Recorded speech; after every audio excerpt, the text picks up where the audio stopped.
정치쇼. 안녕하세요. 시대의 양심 마성의 중독성 대체 불가 정봉주 정치쇼 정봉주입니다. 자, 지금 이 시간 여러분이 가장 많이 찾아본 실시간 검색어 북한 기순병사 의식 회복했다. 이국정 교수님 수고하셨습니다. 아직 넘어야 할 산이 많지만 첫마디, 여기가 남쪽 맞습니까? 맞습니다. 잘 오셨어요.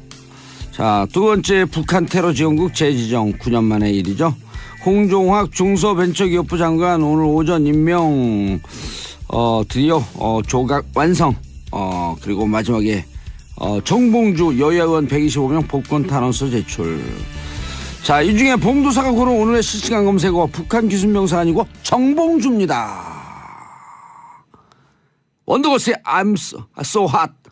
I'm so hot. 난 너무 매력 있어. 듣고 들어가겠습니다. 정봉주는 너무 매력 있어. JYP. 정봉주의 정치쇼 1부 순서 들어가겠습니다. 자, 1부는 뉴스 브리핑으로 시작합니다. 하호영 한겨레 신문 기자, 한겨레 20일 자리하셨습니다. 네, 안녕하세요. 한겨레 20일 하호영 기자입니다. 안녕용이에요? 한겨레 20일 하호영 기자. 예. 자, 인사하시고 노래 한 곡 듣고, 아니 이건 아니구나, 아까 했던 거구나. 자, 첫 번째 뉴스 브리핑. 예. 한겨레 20일 단독 기사가 떴어요. 예. 2012년입니다. 예. 12월 11일부터 16일까지 당시 떠올려 보시면 국정원 댓글 사건의 시작이 그때입니다. 제가 감옥에 있을 때 면회 온 사람들한테 하늘의 기운이 이상하게 흐르고 있다. 예. 조심해라. 예. 12월 11일 날요. 국정원 요원 김아무 계시죠. 예. 국정원 요원이 문재인 민주통합당 후보의 비방 댓글을 달고 있다라는 제보를 받고 누구죠 이분이? 김하영 씨입니다. 김하영 씨. 예. 예. 그 내부 제보자 연락이었죠? 그렇죠.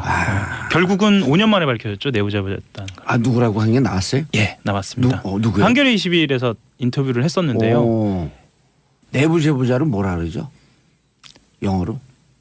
Deep Throat. 혹은 빨대라고도 하죠. 네. 예, 얘기했어요. 예, 간단하게만 좀 설명을 드리면요. 그때 당시에 떠올려 보시면 12월 12일이 왜 중요하냐면 대선을 불과 8일 앞두고 있었고요. 대선을 향해 가면서 당시에 문재인 후보가 박근혜 후보를 바짝 추격하고 있었던 때입니다. 그래서 이 사건이 어떻게 진행되느냐에 따라서 대선 판도를 뒤흔들 수 있는 핵심적인 사건이었습니다. 골든 크로스가 일어나기 바로 직전. 예. 그래서 12월 11일부터 16일 사이에 당시 핵심적인 그 사정기관 사람들이요. 예. 경찰 그리고 국정원 10명의 통화 기록을 저희들이 입수해서 분석한 겁니다. 분석했더니. 예, 분석했더니 실제로 예. 비정상적으로 사망량이 늘어나요? 그렇죠. 3,295건이 11일과 14일, 16일에 몰려서 드러나고요. 예. 그리고 11일과 14일? 네, 실무진이 단순히 통화하는 것이 아니고요. 그 경찰이나 국정원의 허브를 통해서, 그러니까 특정인이 등장을 합니다. 그 중에 한 사람은 그 당시에 2차장 산하에 있는 국익정보국장인데요. 지금 구속돼 있습니다. 예. 그 사람을 통해서 진행이 되고요. 또 경찰 쪽에서도 당시에 경찰 주요 간부를 통해서 주요 통화가 오간 그런 정황을 확인을 했습니다. 특히나 이번 분석에서 드러난 것은요. 예. 청와대가 등장한다는 겁니다. 오호. 예, 당시에 이달곤 정무수석이 국정원 2차장과 통화를 한 건데요. 보통 정무수석이면 국정원하고 통화를 하는 것이 당연하다라고도 생각을 하실 수 있는데 예. 실제로는 정무수석실 산하에는 국정원이 없고요. 민정수석실 산하에 있습니다. 예. 그래서 정무수석이 왜 국정원과 통화를 했을까라고 추정을 해볼 수 있는 여러 가지 근거들이 있습니다. 어허. 정무수석실 산하에는 경찰이 있거든요. 예. 그래서 경찰에서 수집된 정보와 국정원이 해야 할 방향이 조율된 것이 아니냐라고 추정을 해볼 수 있는 강력한 근거가 이번 보도로 드러난 겁니다. 예. 그리고 또 한 가지는요. 김용판 서울청장이 밤 11시에 긴급 보도 발표를 하잖아요. 그게 이제 조금 이따 설명드렸어야 할 16일인데요. 16일 상황을 조금 말씀을 드리면 16일 날 마지막 대선 토론이 있습니다. 예. 마지막 대선 토론이 있었는데 당시 토론회 때 박근혜 후보가 문재인 후보한테 이렇게 말합니다. 만약에 댓글이 나오지 않거나 이게 혐의로 드러나지 않으면 책임져야 한다. 그럼 굉장히 톤을 높여서 얘기한 거거든요. 어허. 나 알고 있어? 그렇다고 볼 수밖에 없는 발언이죠.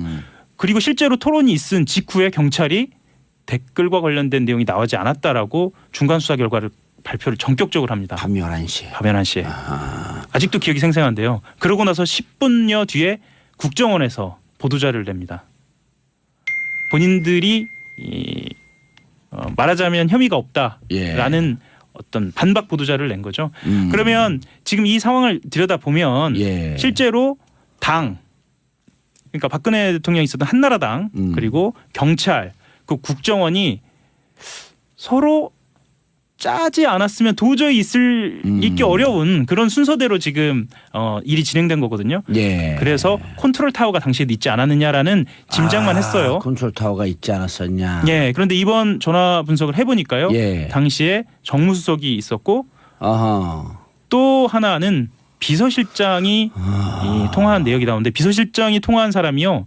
보통 비서실장이라고 하면은 당시 비서실장 누구였었어요? 하금열 비서실장입니다. 하금열. 네, 비서실장이 보통은 국정원장하고 통화를 하거든요.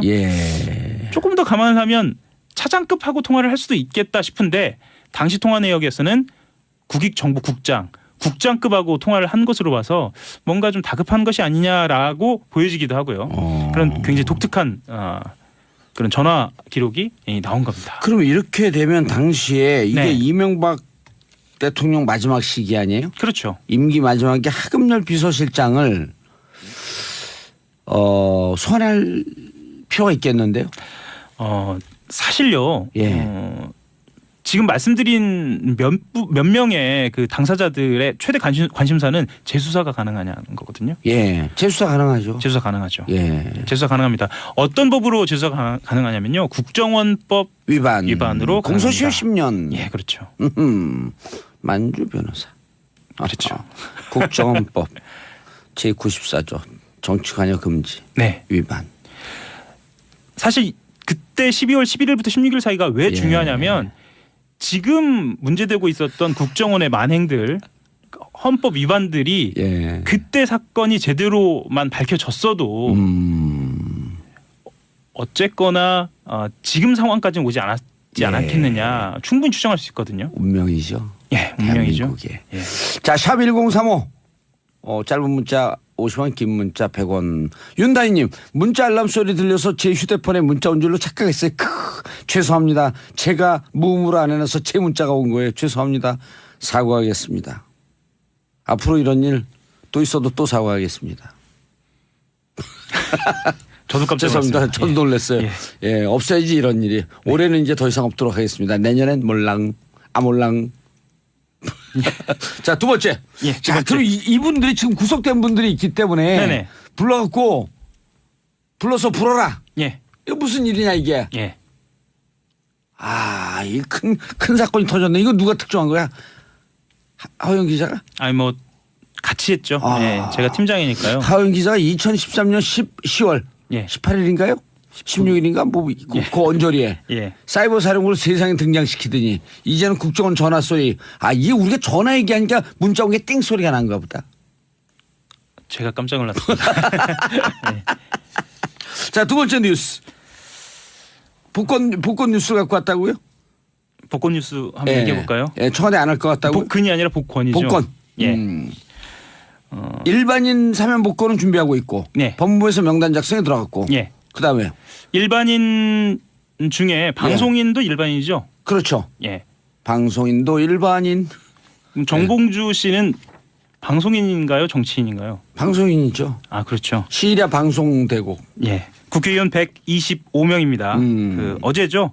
2007년 대선에서 이명박 당시 한나라당 후보의 BBK 소유 의혹을 제기하다 실형을 선고받은 정봉주 전 의원의 사면 복권을 요구하는 탄원서를 엄밀히 따지면 실형을 다 살았기 때문에 사면은 된 거고 그렇죠. 복권만 있으면 되는 거죠. 근데 저는 의문점이 하나 있는데요. 첫 번째는 정봉주 씨가 정치인인가 방송인인가? 그럼 방송인이죠. 그리고 또 하나는 Right Now 방송하고 있잖아요. 나이가 정말 57세인가? 그렇게 나왔어요? 제가 알기로는 좀 많은데요, 이거. 그냥 뭐 나이가 많네. 어쨌거나 지금도 실검에 오를 만큼 국민적 관심사죠. 근데 청와대 입장은 뭐예요? 청와대 입장. 청와대 입장 공식적인 것과 비공식적인 거를 말씀을 드릴까요? 공식적인 것은 일단 정치인 사면은 없다. 없다. 근데 정봉주는 정치인이 아니기 때문에 고려 중이다. 그리고 지금 다스 의혹이 제기되고 있잖아요. 이 다스 의혹의 핵심에는 BBK가 있고요. 당시 BBK 진상 규명을 위해서 가장 앞장섰던 진상조사 특별단 단장. 당시 전략기획위원회 위원장 정봉주 전 의원. 근데 원래 이렇게 앞에 두고 얘기를 하는데 전혀 얼굴도 빨개지지 않으시네요. 누구 저요? 네. 즐거워요. 아 그러신가요? 관종. I'm so hot. 그러시네요. 당시 실제로 비공식 입장은 그래서 내용들은 다 아니까 이제. 그렇죠. 비공식 입장 청와대. 어렵지 않을까? 어렵지 않을까? 누가요? 백원호 민정비서관? 거사 어렵다 그래요? 조국 민정수석은 그렇게 실명을 거론하셔도 되나요? 그럼요. 여기는 쉬우니까요. 백원호 민정비서관은 어렵다. 없다. 그러나 조국 민정수석은 내심 해야 되는 거 아니냐라는 입장. 그런데 생각보다 온라인에서는 그 사면 복권과 관련돼서 뜨겁지는 않네요. 왜요? 사면 복권을 꼭 해야 하는 거 아니냐? 이런 열풍 이런 게 불 줄 알았는데 그 정도 열풍은 아닌 것 같습니다. 왜냐하면 왜 그러죠? 다스 때문에 저절로 밝혀지 재심 청구해야 되는 거 아닌가 그게 대세더라고요. 그렇죠. 오히려 그게 더 감동적인 것 같습니다. 싫어요. 그런가요? 재심 청구 안 해요. 저절로 감옥 가요. 저절로요? 알겠습니다. 알겠습니다. 다음 뉴스. 국세청 적폐청산 작업. 태광실업 세무조사는 조사권 남용 정황이 있다. 이게 무슨 얘기죠? 벌써 9년 만입니다. 9년 만인데요. 국세청에도 적폐청산 기구가 있습니다. 국세행정개혁 태스크포스인데요.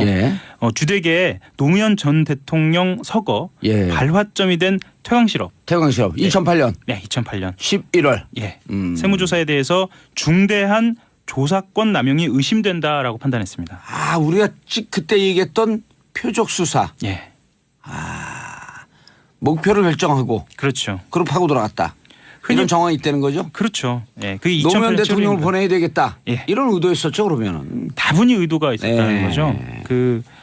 그때 이야기를 잠깐만 좀 더 드리면요. 2008년 7월입니다. 국세청이 태광실업 세무조사에 착수를 했는데요. 이때 교차조사라는 걸 합니다. 이게 뭐냐면요.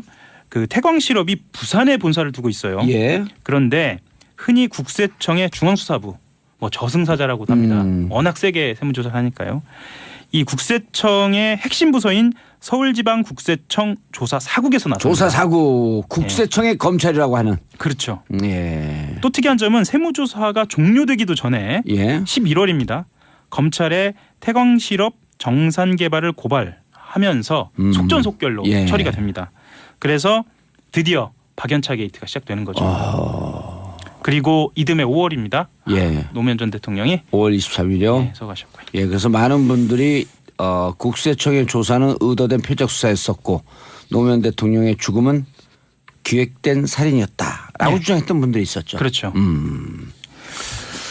그게 이제 그 일단이 드러나네요. 그럼 어떻게 돼야 되나 이것도 또? 실제로 법 위반인 건 맞는데요. 이게 형사처벌이 가능할지는 좀 더 두고 봐야 할 것 같습니다. 처벌 규정을 봐야 할 것 같습니다. 한상률 국세청장 있고요. 그림 로비로 미국에도 잠깐 도망갔다 오신 분이죠. 그렇죠.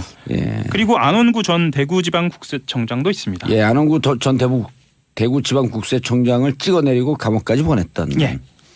맞습니다. 그러나 이거 조사해야죠 이거. 그리고 하나만 더 말씀을 드리면 그 2011년 6월 박근혜 정부에서 촛불 집회를 주동해서 블랙리스트에 이름을 올렸던 김재동 씨나 윤도현 씨의 소속사에 대해서 세무조사한 것도 이것 또한 남용이다라고 판단했습니다.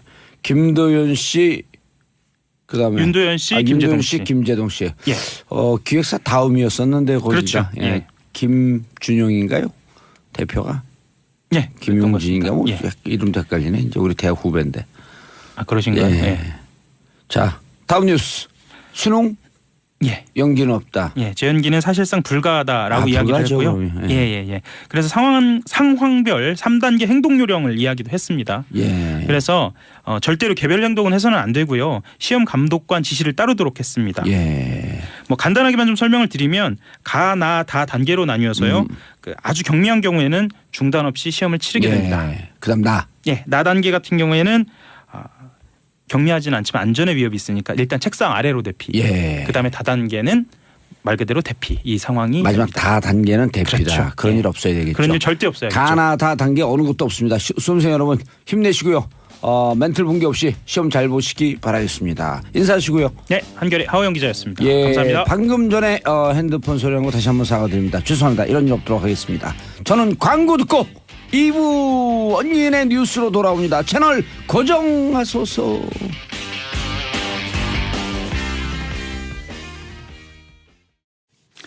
안녕하세요.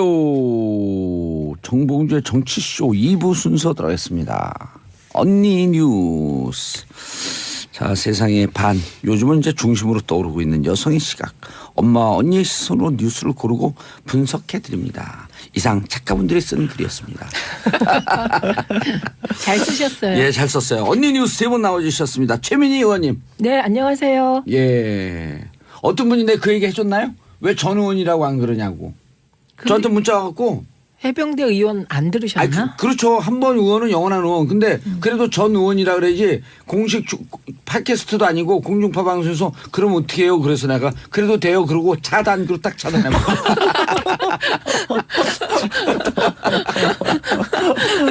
아니 그러면 우리 뜻대로 살아야지. 안 그래요, 최 의원님? 그럼요. 예. 해병대 언제 갔다 오실 거예요 또? 해병대 뭐 인연이 되면 또 예. 가야죠. 왜 내 코에 때를 미르세요? 네, 아니고요. 머리카락이 이렇게 가려가지고. 양지열 변호사님. 예, 안녕하세요. 정말 물어본 분들 많아요. 뭐라고요? 여자 맞냐고. 목소리를 제가 말하고 있으니까 지금 목소리로. 근데 여자인데 목소리 남자 같아요. 그죠? 아, 또 당했다. 자, 고란사의 중앙일보. 네, 안녕하세요. 안녕하세요. 막 가을 여인. 방송 끝나면 근데 진짜 고란사 이러고 혼자 흥얼거리고 다녀요. 네. 우리 작가분들이. 고란 기자님 네. 가는 가을이 아쉬웠나 봐요. 헤어 하셨어요? 네, 헤어했습니다. 근데 이게 오늘 그 헤어 수준이 좀 떨어지는 것 같아. 레벨이. 그래서 다운걸. 다운걸. 아름다운 걸. 아, 네, 감사합니다. 아, 방송 시작도 안 했는데 머리 아플 걸 알았어. 바카스 드릴까요? 자, 첫 번째 뉴스 하기 전에 샵 1035 짧은 문자 50원 긴 문자 100원 문자 지워버렸어요. 작가가 안티야. 자, 임지연님 언니 뉴스다 기다렸어요. 2325님 양절 변호사님 이거 뭐야. 진짜 이마에 주름 하나. 예, 양절 변호사님 어디 갔어 이거. 양절 변호사님 렉 걸렸대. 예, 양절 변호사님 응원 문자인데 그거 읽자마자 렉이 걸려갖고. 근데 그게 이마가 안티가 왜 있는 주름 모양이에요. 없냐 그거. 그랬어요 금방? 네, 이마에 오. 주름이 왜 없냐. 그래서 저도 궁금해요. 왜 이마에 이마 주름이 있어갖고. 이마 주름 있어요. 이마를 저. 이렇게 늘리면 주름이 없잖아요. 늘림? 줄임? 네, 아니 메이크업을 잘해서 그래요. 아 그래요? 예. 아니 지금도 없어요. 지금도 지금도 없어요? 아니 네. 지금 아닌데요? 오. 지금도 없어요? 주름이 예. 없어요. 오늘 첫 번째 뉴스가 이마에 주름이에요? 양절 변호사님 저번에 TV에서 봤는데 어쩜 이마에 주름 하나 없이 맨들맨들하세요. 비결이 뭐예요? 아유 맨들맨들을 이렇게 하면 아주 긍정적인데 이걸 표현을 바꾸면 반질반질. 반질반질하지. 사실 컴플렉스예요 저는. 왜요? 예, 이마 넓은 게. 아니 근데 어우 이제 시원한데요 뭐. 탈모처럼 보여가지고. 아니 근데 이제 나중에 라이트 킨 것 같이 될까봐. 아니 그러니까. 아니요 탈모 아니에요? 딱 아 근데 보면. 이게 아니 장차. 저는 초등학교 때부터 이랬어요. 그래서 옛날에는 중학교 때 사진 들고 다녔어. 나 원래 이랬다. 원래 원래 빠진 게 이랬다. 아니다. 아, 그럼 이게 확장해 가고 있는 게 아니에요. 그러니까 늘 그렇게 아니 보시더라고요. 근데 양지열 변호사 탈모가 두 번째 뉴스예요? 어머 죄송해요. 저는 확장성 탈모 장애인. 아니 아니에요, 절대. 아니에요. 그리고 동생도 한의사 아버님도 한의사이기 때문에 절대 탈모는 없어요. 아. 탈모에 좋은 약만 먹어요. 그건 아닌데요. 예, 그것까지는 아닌 것 같아요. 그것까지 아니에요? 예, 그것까지는 그냥 아닌 선천성 예. 맨들맨들이. 선천성 뺀질뺀질. 천성 뺀질. 예. 아니 근데 여자분이 이마가 넓으니까 시원하고 좋네요.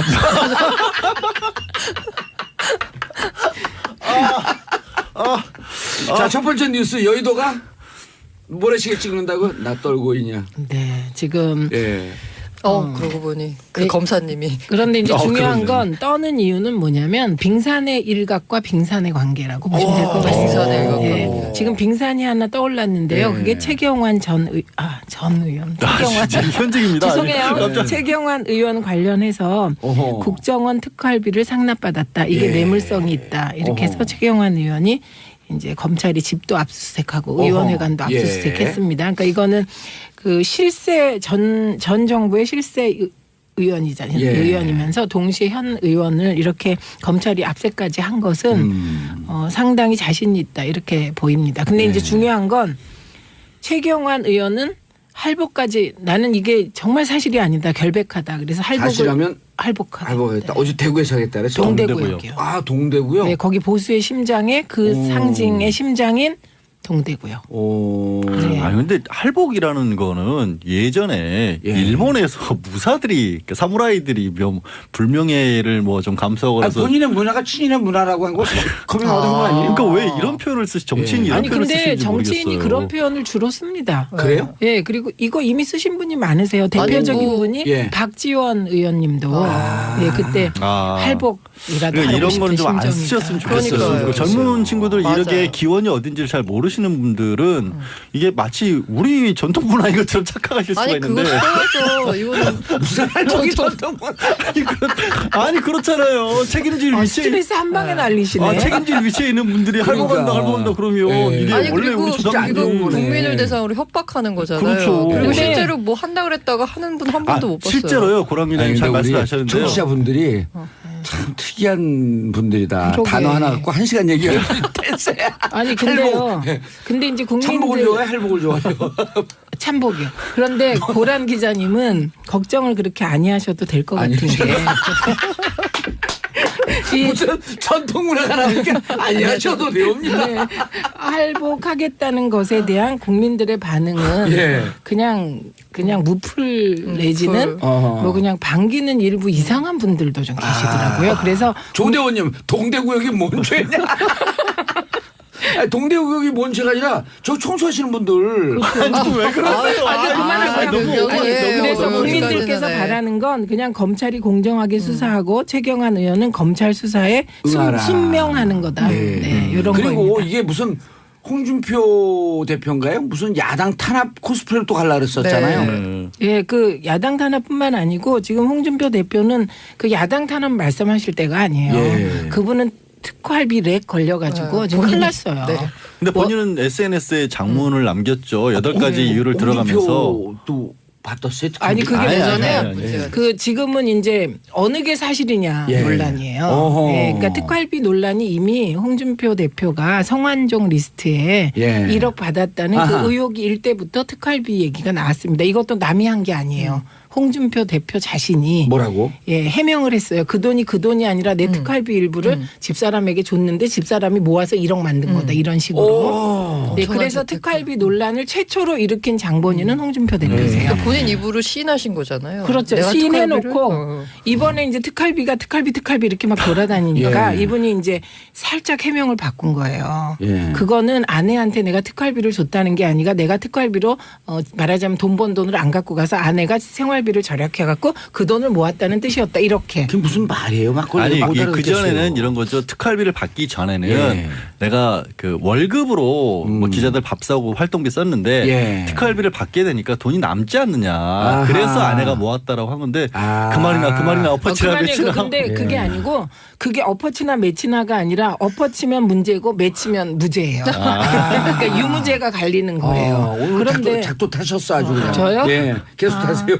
그래갖고 지금 이제 문제가 되는 건 원혜영 의원이 당시 예. 원내대표. 예, 그때 당시에 홍준표 원내대표가 새누리당 원내대표일 때 민주당 쪽에 원내대표였습니다. 예. 그런데 이번에 해명을 하면서 민주당 원내대표에게 자신의 특활비 일부를 줬다. 어허. 이렇게 얘기를 한 거예요. 그러니까 진짜 원혜영 그거 여쭤보고 싶었어요. 그거 있을 수 없는 일입니다. 그렇죠. 왜냐하면 국회 특활비가 있고 국회 특활비가 여야로 나누어서 가기 때문에 예. 그 옛날에 그 그 군부 권위주의 정권 시절에 여야면 모를까 요새 누가 야당 원내대표가 여당 원내대표한테 돈 받으면 신문에 한 줄 나면 그냥 꼴가닥이에요. 그러니까요. 아니 그런 문화 자체가 완전히 없어졌어요. 아니 근데 특활비 하는데 국정원 특활비는 왜 출처를 그러니까 어디다 썼는지를 묻지 않잖아요. 예. 이런 특활비도 묻지 않나요? 예, 그러니까 묻지 않는다는 게 네.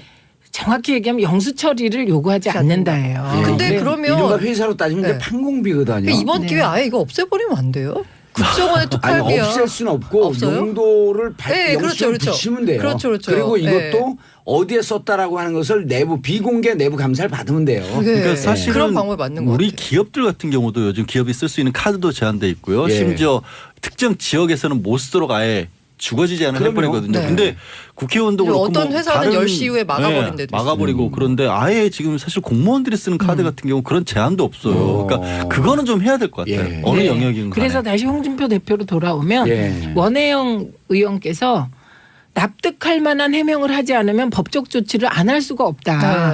우리 원혜영 의원님은요 진짜 결이 고운 분이거든요. 그런데 그 원혜영 의원님이 원혜영 의원께서 그렇게 밝혔어요. 네, 그렇게 납득할 밝혔어요. 납득할 만한 해명을 안 하지 하면 않으면. 할 수 없이 난 예. 진짜 안 하고 싶지만 바로 안에 그 법적 조치를 할 수밖에 없다. 그래서 지금 홍준표 대표는 특활비 문제에 대해서 렉 걸려 계시고요. 예. 그다음에 이제 자유한국당 진짜 웃긴 부분이 있어요.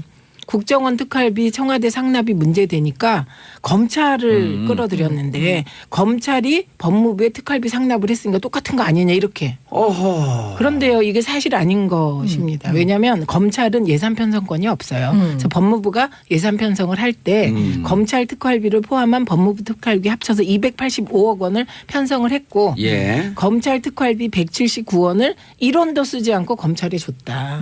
그런데 이거를 거꾸로 뒤집어서 이렇게 지금 179억을 줬다. 네 그대로 줬다. 그래서 나머지 105억 플러스 뭐 1억이죠. 이것은 그 법무부가 본래 쓰는 특활비다. 네. 그런데 요 대목에서 한 가지 예. 좀 말되는 거를 자유한국당이 아니고요. 시민단체 참여연대에서 지적한 게 있습니다. 예. 요 법무부 특활비 중에 22억 정도는 자신들이 요목을 보니 특활비로 편성할 이유가 없는 것인데 잘못 편성됐다. 예, 그 정도 지적은 받아들이죠. 그러니까 예를 들어서 법무부 검찰국 같은 데는 특수활동비 같은 것들이 그러니까 회사로 치면 영업을 할 필요가 없는 부서인데 거기에도 20억 가량이 배정이 된 것은 뭔가 문제가 있다라는 예. 지적을 했는데요. 자유한국당에서 계속해서 반박으로 나오는 게 지금 말씀하신 것처럼 검찰하고 법무부도 받지 않았느냐 아니면 지난 과거 정권에도 있지 않았느냐 뭐 김만복 원장도 뭐 조사해봐야 되는 거 아니냐 이게 딱 우리 뭐 교통 위반에 가서 걸리면 저만 교통신호 위반한 거 아니에요라는 식으로 하는 그런 그럼요. 얘기거든요. 근데 그건 진짜 억울하지 않아요? 나만 걸리면? 아니 진짜 근데 이게 법리 논리가 있어요. 교통 무단횡단인데 딱 잡으면 저 사람도 했잖아요. 그러면 경찰이나 이 그 법의 논리가 저 사람 한 거는 저 사람의 문제고 당신이 하지 않았습니까? 그러니까 그 사람만 딱 해당이 되는 거예요. 그렇죠. 불법의 평등을 주장해서는 안 된다라고 예. 하거든요. 예. 근데 이번 기회에 진짜 특활비 문제는 짚고 넘어가서 그 뭐 국민 용- 입장에서 예, 봤었을 예. 때는 아니 근데 핵심은요. 제대로 쓰는지 지금 헷갈리시면 안 되는 지점이 뭐냐면 특활비가 있다는 거를 문제 삼는 게 아니고 그거 아니죠. 특활비 제도를 문제 삼는 게 아니고 지금 핵심 단어는 국정원이 청와대에 상납. 네. 그렇죠. 상납. 그러니까 그 특활비가 쓰여져서는 안 될 항목으로 쓰여지면서 이것이 뇌물성으로 상납됐다는 거 아니에요. 이게 핵심입니다. 그러니까 이게 검찰이 법무부에 뇌물성 상납을 했다. 이건 사실이 아닌 거죠. 그렇죠. 예, 판명나고 상납을 하기 위해서 이제 어제 이제 보도 나온 거 보면 어렸을 때 이렇게 이제 그물을 쳐놓으면 세금을 큰 새가 와서 다 걸리거든요.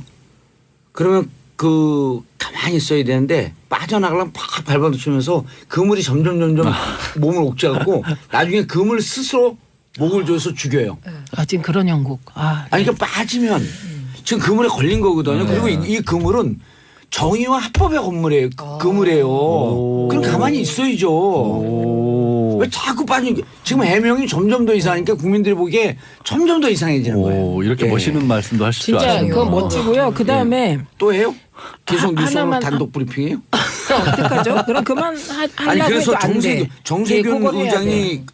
그 항의했다고 그 무슨 내용이에요? 국정원에 항의를 했다는 거는 마치 국정원이나 검찰에 이제 얘기하는 건데 특활비를 가지고 최경환 의원을 막 의원실을 압색하고 이게 이제 막 알려지니까 국회 전체가 특수활동비를 받은 것처럼 오면 그렇게 되니 그 부분에 대해서는 신중을 구하라. 그렇게 얘기했고 그러나 뒤에 검찰이 엄중하게 수사해야 된다 이렇게 붙이셨습니다. 그런데 그 특활비 받아갖고 국회 회관에 안 둬요. 회관 압수수색 안 해도 돼요. 그 얘기를 지적들 하시는 거예요. 네. 2015년 당시면 경제부총리 했으니까 네. 부총리실을 압수수색을 해야지 왜 의원실을 했냐라는 아니, 뭐 건데 문건 부총리실이 수도 있죠, 그 뭐. 후에 이제 부총리가 없으니까 바뀌어서. 없으니까 할 근데 데가 거기밖에 없죠. 2015년이에요? 가만있어. 2014년서부터 16년까지가 오래 했는데 네. 2015년이면 롯데 홈쇼핑 재승인 받을 때인데 그거 경제부에서 관리하나? 갑자기 왜 아니 그걸- 롯데홈쇼핑 재승인 관련하여 예. 그 처음에 모 일보에서 예. 2016년 7월에 보도할 때는 예. 전병헌 전 수석이 타겟이 아니었습니다. 최경환 의원이라고 실명 거론했잖아 그런 아시아투데이에서. 보도까지 예, 있었죠. 있었죠. 그래고 네. 둘이 법적 논란이 있었죠. 네. 자 양준열 변호사님 네. 특활비 받았어요? 아니요 안 받았는. 제가 줬잖아요 특활 커피. 커피 저는 오늘 이 특활 커피 너무 맛있습니다. 다음 뉴스 넘어가는 다음 뉴스. 말씀이시죠? 부자 세습 문제? 예, 뭐 요즘 명성교회가 굉장히 세간에 화제가 많이 되고 있죠. 예, 정말로 뜨거워요. 뭐 교회 신도수만 10만인 교회였고 그 교회가 이제 장로교 쪽에서도 굉장히 명망 있는 교회였던 모양이에요. 저는 개인적으로는 잘 몰랐는데 거기 교회 목사가 이미 2년 전에 목사님이 은퇴를 하셨고요. 원래는 요즘에 한참 문제가 되고 있는 아들에게 자기 자리를 물려주는 행위를 하지 않겠다고 재직할 때부터 여러 번 반복을 해서 얘기를 했었는데 예. 결국에는 어떻게 된 거냐면 명성교회가 아니라 그 아들이 새누리 명성교회인가라는 이름으로 별도의 교회를 만들어서 나갔었습니다. 예, 이른바 프랜차이즈가 있었던 거예요. 그런데 그러니까 그 이유가 뭐냐면 세습을 안 해주겠다는 이유로. 그런데 결국 2년 동안 담임 목사를 선출하지 않고 있다가 얼마 전에 결국에는 합병을 다시 시키는 거죠. 합병을 하고 그 목사로 원래 교회로 이제 처병을 해왔습니다. 네. 그래서 지난 주일에 일요일에 이제 새로 선출된 뭐 목사님 성함이 또 하나시다 보니까 하나님이 돼버린 거죠. 하나님께서 이게 새로운 그 예배를 보신 겁니다. 주일 예배를. 예. 근데요, 이 김상환 목사님이 김삼환 목사님이 2014년에 세월호 망언으로 네, 그때 또 이제 뉴스에는 아. 그때 가장 유명해지셨었죠. 예, 그리고 이분이 이제 탄핵 과정에서 박근혜 대통령과 청와대에 들어가서 조언했다는 그분이고요. 근데 그때 이제 근데 이제 문제는 이게 그럼 왜 이렇게 돌아왔느냐라는 얘기를 하고 나오면서 결국에는 이거 혹시 돈 때문인가 하는 세간의 의혹이 많이 뭐 나왔었던 거예요. 그 돈이 왜냐하면 한 번 이 명성교회 관련해서 명예훼손 사건이 벌어졌는데 명성교회의 한 장로 한 분이 스스로 목숨을 끊는 일이 있었죠. 근데 그거를 언론에서 보도를 하면서 목숨을 끊은 이유가 결국에는 이 800억 원대의 비자금이 있었다라는 식으로 보도를 합니다. 비자금이 800억 원이었던 그거는 국정농단의 그 기업들에서 거둔 액수하고 거의 맞먹는 숫자인데, 그러니까 어떻게 된 거냐면 한 교회에서요? 그러니까 해마다 이제 교회에서 필요한 돈들이 있을 거 아니에요. 뭐 봉사도 하고 교회 운영도 하고 그러고 남은 돈들이 적립된 부분이 800억 가까이 됐었다라는 건데, 근데 그거를 명예훼손으로 고소를 했는데 교회가 우리 교회 그런 일 없다라고 졌어요. 실제로 그런 일이 있었던 거예요. 교회가 졌어요. 그럼 800억은 어딨냐? 근데 그분은 왜 목숨을 끊었어요? 그러니까 그거는 아직 밝혀지지 않은 거예요. 그 일단은 그 비자금을 관리하는 것과 관련한 어떤 극도의 스트레스가 있었을 것이다는 그런 식으로 언론에서 보도를 했었어요. 아니 근데 이렇게 항상 교회가 나오면 세습 얘기가 나오고 세습 얘기는 결국 돈으로 귀결되는 거잖아요. 돈 때문에 하는 이 거예요. 문제의 근원이 이 종교 단체는 왜 국세청에 세금도 안 내고 뭔가 감사도 안 받는 건가요? 그거는 그래서 이제 그 교회 종교단체에도 세금을 내야 된다라는 게 법안이 통과가 돼서 2년 유예 기간 기쳐서 내년에 이제 내년부터 시행이 되거든요. 종교 단체 아니에요? 그것도 종교 그 성직자들이에요. 성직자들에게. 근데 법인 세금은 없어요. 전 세계 어디든 없어요. 그러니까 추적할 수 있는 길이 없는데 일부 기독교 교회들이 그 세금 그 세법이 내년에 시행되는 것을 막고 있거든요. 반대하고 있거든요. 그 이유 중에 하나가 이게 혹시 그 종교인들 과세한다고 해놓고 혹시 교회 세금 추적하려고 하는 거 아니냐라는 그거 하나 하고 그다음에 이유가 있는 거죠. 사이비 정통에서 보기에 이른바 정통에서 보기에 사이비 종교인들이 세금 내면서 나도 종교인이다. 이렇게 자기를 신분 세탁하기 위해서 들어오는 거 아니냐. 그 돈은 좀 이해가 안 가요. 거기 두 가지 딱 이론이에요. 첫 번째는 종교인들에게 그 과세하는 것으로 끝나지 않고 그다음에 법인에 치고 들어오려고 그런 거 아니냐. 네. 법인까지 확장. 두 번째는 예, 사이비 종교인들 들어오는 건데 이거는 어거지예요. 근데요, 고란 기자님, 이거 진짜 이 자체가 이해할 수 없는 거잖아요. 오늘 이 얘기. 아니 그리고 목사님 사실 세습하는 거. 세습교회라는 것은 그 장로교회 교회 총단에서는 예. 그 교회 헌법이라는 게 있거든요. 네. 교회 헌법에서 세습하지 못하도록 막아놓고 네. 있는데 네. 이게 또 황당한 일이 벌어지고 있는 게 명성교회가 세력이 워낙 크다 보니까 교회 총단에서 지금 재판은 열렸어요. 네. 헌법 위반이라고. 그러니까 근데 교회 총단의 네. 헌법인 거죠. 예. 근데 과연 교회 총단의 헌법대로 재판이 될지도 미지수인 게 말씀드린 것처럼 이건 역시 군법 이른바 교회 총단이 저거나 똑같은 거예요. 그 국제사법재판소 별로 힘이 없는 거. 완전 지금 뭐 헨리 8세 같은. 예. 아니 왜냐하면 이 교회가 내는 돈으로 이 교회 총단 지부가 운영이 사실상 되고 있어서 이 교회가 빠져버리면 총단이 휘청거릴 정도예요. 아니 그러면 제가 만약에 교인이다. 그러면 예. 제가 내는 뭐라 하죠? 11조라 그러나 네. 그 기부금이 어떻게 제대로 쓰였는지를 알 수 있는 방법은 몰라요. 없는 거예요. 예. 그냥 아니 용도는 밝히는데 형식적으로는 이제 예장이나 기장이나 장로회에서 다 하게 돼 있는데 그런데 저 시간들 보세요. 20초 남았네요. 예. 이제 끝내야 되고 광고 듣고 있는데 이상한 다음 주에 뵙겠습니다. 아니 이상한 왜 다음 주에? 왜요? 다음 주에. 이상한 게 우리가 지금 고란 기자한테 보고하는 포메시아 전체적으로. 자 광고 듣고 오겠습니다. 채널 고정하소서. 정봉재 정치쇼 3부 들어가겠습니다. 지금 여러분들께서는 언니 뉴스. 자, 최민희 의원님, 양지열 변호사님, 고란 중앙일보 기자님과 함께하고 있습니다. 우리는 지금 고란 중앙일보 기자님을 회장님으로 모시고 보고하고 있는 그 중입니다. 회장님, 고 회장님, 제가 이런 걸 봤어요. 신도시 만드는 과정에서 예. 교회 부지를 주잖아요. 그 싸게 계산할 때 어떻게 하는지 알아요? 몰라요. 교회의 가치를. 신도수 곱하기 얼마. 아니 근데 이 종교 부지는 그 불할 때도 싸게 하더라고요. 네. 그러니까 제가 굉장히 놀란 게 저는 종교가 없어서 제가 이런 생각을 하는지 모르겠지만 교회를 사고 판다는 거를 한 거의 기자가 되고 나서 알았어요. 정말 깜짝 놀라고. 학원도 학생 수 뭐 곱하기 머릿수 곱하기 3개월 수강료로 하거든요. 학원하고 어떻게 교회하고 같이. 아니 근데 그거를 같다 교회가 이거지. 똑같이 똑같이. 근데 똑같이 사고 팔아요. 그게 그렇게 돼서는 안 되는 게요. 교회를 이제 비법인 사단이라고 법적으로는 표현을 해요. 네. 그러니까 사단법인으로 등록만 안 돼 있지 사단이랑 똑같다. 근데 사단이라고 하는 게 뭐냐면 사람의 숫자 모인 사람들이 다 그 재산을 다 공유하는 거예요. 그러니까 교회도 원래대로라면 투표를 하거나 뭐 아니면 교회 신자가 드나들 수도 있잖아요. 어떤 사람이 들어왔다가 나가고 그 변하는 사람들이 어쨌든 일정하게 있을 텐데 그 사람들이 교회 모든 걸 갖고 있도록 돼 있는데 네. 근데 실제 일어나는 현상은 그렇게 안 일어난다는 거죠. 이번에 그 명성교회도 새로 그 목사님을 초빙할지 이런 걸 투표를 할 때 같은데 보면 투표를 반공개 투표를 하다시피 했다는 문제를 지적하는 분들이 계세요. 그러니까 옆에 이렇게 써서 옆으로 넘기는 거죠. 그러면 거기서 다 내가 보는 거지. 반대한다라는 걸 누가 뚜렷이 할 수 있겠느냐. 이렇게 거기도 역시 비민주적으로 운영됐다는 점을 아까 지적하고 있어요. 말씀하신 그 교단 그 헌법 같은 그 법에 이렇게 선거 절차에 대한 이런 민주성 있죠, 보장이 있죠. 안 된 거예요? 있죠. 규칙으로 이제 세부겠죠. 아니 근데 근데요. 모든 재단의 선거 이런 거는 그 원래 그 규칙이 정당도 네. 공직선거법에 준한다 이렇게 그렇죠. 되어 있어요. 그러면 근데 비밀 투표해야 되는 거거든. 근데 저 궁금한 게 예. 그러면 이렇게 회장님께 이제 여쭤보세요. 회장님 세습을 했잖아요.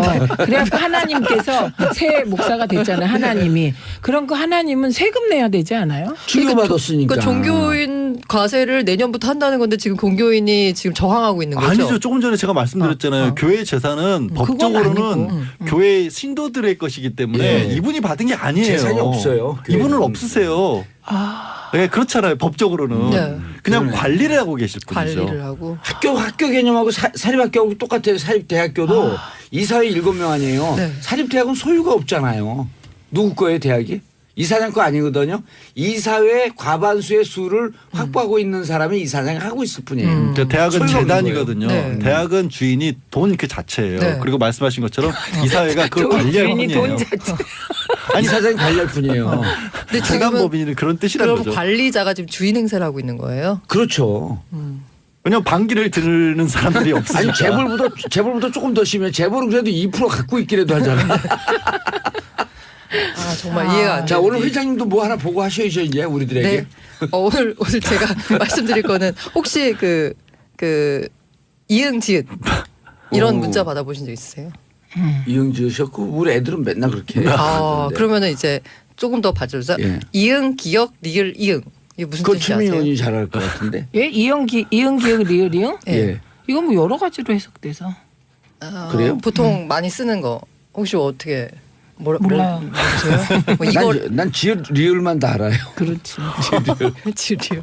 지읒 리을은 뭐 너무 그러니까. 그 광범위하게 광범위하고. 통용되고요. 이제 짱지읒 셋 이런 거는 좋아. 이런 거는 좋아. 이게 이제 이거 레알 이거의 이제 약자인데 레알. 이거 진짜야? 이거 진짜. 실화야? 아니 그리고 이건 이것도 이응 기억 시읒 티읒.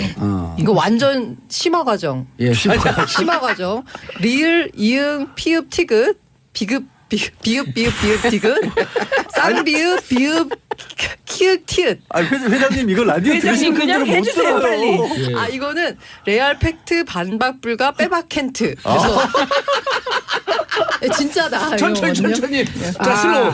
자, 이 배속. 자 다시 레알. 레알 팩트. 레알 팩트. 그러니까 반박 리얼 불가. 팩트. 이거 반박 불가. 반박 불가. 빼박 캔트. 빼박 캔트는 뭐예요? 이거 캔트는 빼도 뭐야? 박지 못한다고 캔낫. 캔트가 캔낫 해서 야 이건 그냥 막 그 한글과 영어와 모든 예. 게. 야. 이게 바로 급식체라는 겁니다. 그런데 이 급식체 제가 이 자리에서 어마어마한 역사적 진실 예. 폭로. 이건 실화다. 일단 왜, 지금 왜요? 현재 알려진 거로는 2015년 무렵부터 메신저 그러니까 소통을 그게- 하면 나온 추각형 언어다. 아, 인터넷 그러니까. 방송 BJ가 사용하는 그거는 말투다. 그러니까 인터넷 라는 방송 겁니다. BJ 훨씬 이전에 군부 권위주의 독재 시대 엄혹한 총칼이 우리를 압박할 때 그 때. 네. 때 이렇게 말한 사람이 있습니다. 주링 봉숑 왔어? 히링 민숑 왔어? 그게 도대체 무슨 말씀이세요? 그게? 히링 봉숑 아니 주링 히링 몽숑 거기 왔어도 안 했어. 히링 몽숑 오링쇼숑. 이것을 1985년부터 개발을 쓰신 했어. 개발에 쓰시다가 일대 혼란을 일으키신 분이 계십니다. 그분이 바로 여러분 앞에 계신 사링 도링 민식 차림 도링 봉숑. 사링 도링 봉도사입니다. 아. 그래갖고요 갑자기 어느 날 근데 사링도링 봉숑은 무슨 뜻이에요? 봉도사 그냥 봉도사를 펴나는 거. 이게 뭐냐면 그럼 그 이런 당시에 식이구나. 뒷자를- 요새 애들이 예. 에바세바 쌈바디바 그죠. 납치 넘치 꼭지같이 삼치 뭐 이렇게 맞습니다. 얘기하는 거. 그거를 이미 85년에 했는데요. 이분이 그걸 한 이유는 좀 슬픈 거죠. 왜냐하면 안기부가 계속 이제 그 말지 기자들을 추적한다는 거예요. 그러니까 그 추적을 걔들 피하기 못 위해서. 알아듣기 위해서 못 알아듣게 우리끼리 하다가 알아만 결국 우리끼리 못 알아들었어요. 여기서 만들었는데 원칙에 혼란이 와갖고 우리끼리도 못 알아들어. 여기서 되게 유사점을 발견하게 되는데 예. 이것도 소위 급식체라 그래서 10대 청소년들이 많이 쓰는 언어거든요. 예. 이게 자기들만의 그렇죠. 언어예요. 또래 문화. 또래 다른 사람 문화거든요. 못 알아듣게 다른 사람 하기 못 위해서. 알아듣게. 여기도 마찬가지 다른 사람이 못 알아듣게. 그럼요. 여기서 차이라면 근데 여기서 나중에 중요한 건 뭔지 알아요? 자기들도 못 알아듣는. 우리는 우리끼리 소통이 안 되는데 안집 애들은 다 알아들었다는 거야. 엄청난 차이네요. 그래갖고 제가요 갑자기 우리 마포 사무실에서 나가는데 우리는 이런 언어로 소통했기 때문에 아무도 모를 거라고 생각하고 말지를 운반하러 갔는데 제가 마포에 나가자마자 마포서 앞에서 기다리고 10여 있었어요. 명의 안기부 직원들이 저를 기다리다 덮쳤잖아요. 그럼 이제 진짜 11 그렇게. 그러면 11 9류 살아요 이제. 예, 또 그런데 그러면. 그때 전 안 잡혀가고 그 큰 도로 가운데로 가갖고 민주시민 여러분 저를 구해 주십시오. 그랬더니 진짜 막 그 택시들이 빵빵거리고 막 난리가 났어요. 사람들이 내려서 그땐 제가 좀 얼굴도 대고 날씬하고 그래갖고 위기에서 이제 탈출은 했는데 되게 웃기지 않나요? 예. 우리끼리는 몰라. 우리끼리 모르는데 그 사람도 다 알아. 우리가 책 어디다 갖다 뿌리는지. 이게 엄청난 차이네요.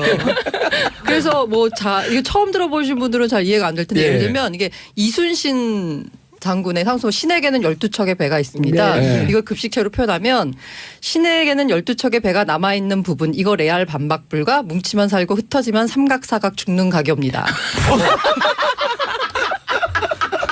이렇게 야. 앞에 근데 잠깐 무슨 말인지 알 것 같다. 나중에는 아니 근데 이렇게 쓰는 건 다른 사람들이 못 알아듣게 하는 거 말고도 무슨 그냥 문화적 백그라운드가 있지 않나요? 이게 제가 이거는 사실 뭐 이거 누가 분석해 준 게 없는데 사실 이거 쓰는 사람은 10대인데 이걸 분석하는 건 어른들이에요. 예. 그렇기 때문에 한계가 있을 수밖에 없는데 아니 급식체 학원 만들면 이거 뜰 것 같은데. 아니 급식 사전도 있어요. 급식 사전도 있어요. 오. 누가 등록할지도 의문이지만 아, 아무튼 쇼핑몰에서 팔아야겠네 급식 사전. 제가 아까 말씀드렸다시피 이게 아까 얘기한 게 이제 그 초성만 쓰는 거 예. 이거는 좀 그 인터넷 쓰기 때문에 빨리 해야 된다 이렇기 때문에 이거 한 것 같고 그런데 이게 빨리 해야 된다라는 그 효율성과는 어긋나는 게 뭐냐면 이게 마치 랩에 라임을 맞추는 듯한 말을 하거든요. 예를 들면 갈치란 말을 하고 싶으면 앞에 에바 세바 삼바 띠바 납치 납치 꽁치 깜치 갈치 뭐 이런 식으로 해가지고 그 라임을 맞추는 거거든요. 되게 잘하신다. 근데 진짜 우리 잘한다. 역시 혀가 아직 덜 커. 근데 우리 옛날에 배 수암 뭐 둥글둥글 굴렁새 어저 야채 야채 후에 야채 그런 게 있었어. 이건 또 누가 했냐 배삼룡. 아니 연식이 어떻게 돼? 배삼룡 누구 우리 할아버지 개그맨을 얘기해요. 우리 그때도 그러니까 이 발랄한 두뇌는 그때부터 있었다. 우리 근데 79년 이제 80년생 이런 거 잘 못 알아도 배삼룡이 누구예요? 아까 말씀드렸다시피 이걸 쓰는 사람은 10대 청소년이고 예. 분석하는 사람들은 어른들이거든요. 어른들. 그 어른들이 분석하면서 이건 한글 파괴다. 근데 그건 그래. 왜냐면 지금 말씀하신 게 이제 결정적인 예전에 봉도사님이랑 최 의원님과 차이가 나는 게 요즘은 다 스마트폰들을 쓰다 보니까 네. 그거를 키보드 누르는 것 때문에 또 거기서 나온 빨리 것들도 하려고. 있어요. 그럼 빨리 그럼. 나오고 또 그걸 누르다 보면 말들이 되게 재밌는 말들이 거기서 나오잖아요. 아니 그- 근데요 이렇게 하다가 부모 그러니까 저희 집만 해도 처음에 우리 딸이 이런 말 막 쓰다 보니 예. 존댓말을 안 쓰게 되잖아요. 개웃겨 막 이러니까.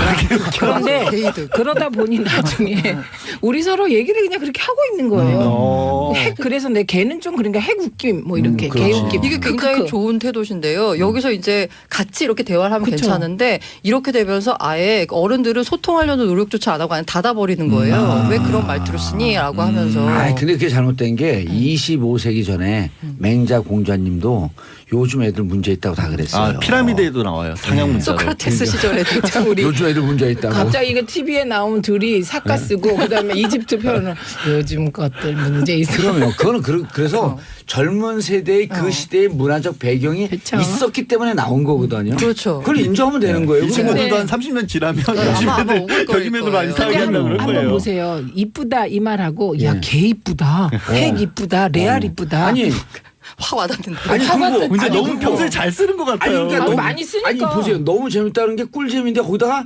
핵꿀잼 최고. 최고. 네. 그다음 그래서 최고. 정봉주의 최고. 뉴스쇼 핵꿀잼. 아 근데 다만 제가 이렇게 대단하다.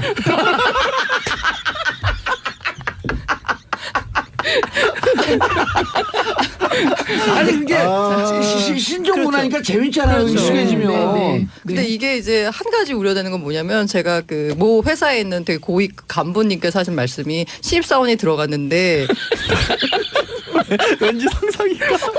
상무님인데 상무님 반가 이러면서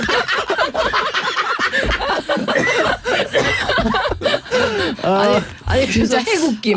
그래서 어떻게 받아들여야 되나 굉장히 당황하셨다고 그러니까 그러시더라고요. 지난주에 근데 제가 제 사촌 동생이 호주 살고 있거든요. 네. 왔었어요. 근데 이 친구는 1년에 한 번 정도로 되게 자주 왔다 갔다 해요. 근데 어린데 올 때부터 너무 재밌대요. 자기는 한국말을 되게 잘하는데 이세인데도 올 때마다 이런 걸 하나씩 배워가서 호주에 있는 퍼뜨리는 거야. 교포 친구들한테 네. 퍼뜨리는 게 너무 재밌대요. 그럼 우리 급식체의 세계화? 야, 그럼요. 아, 네. 한류죠, 이것도.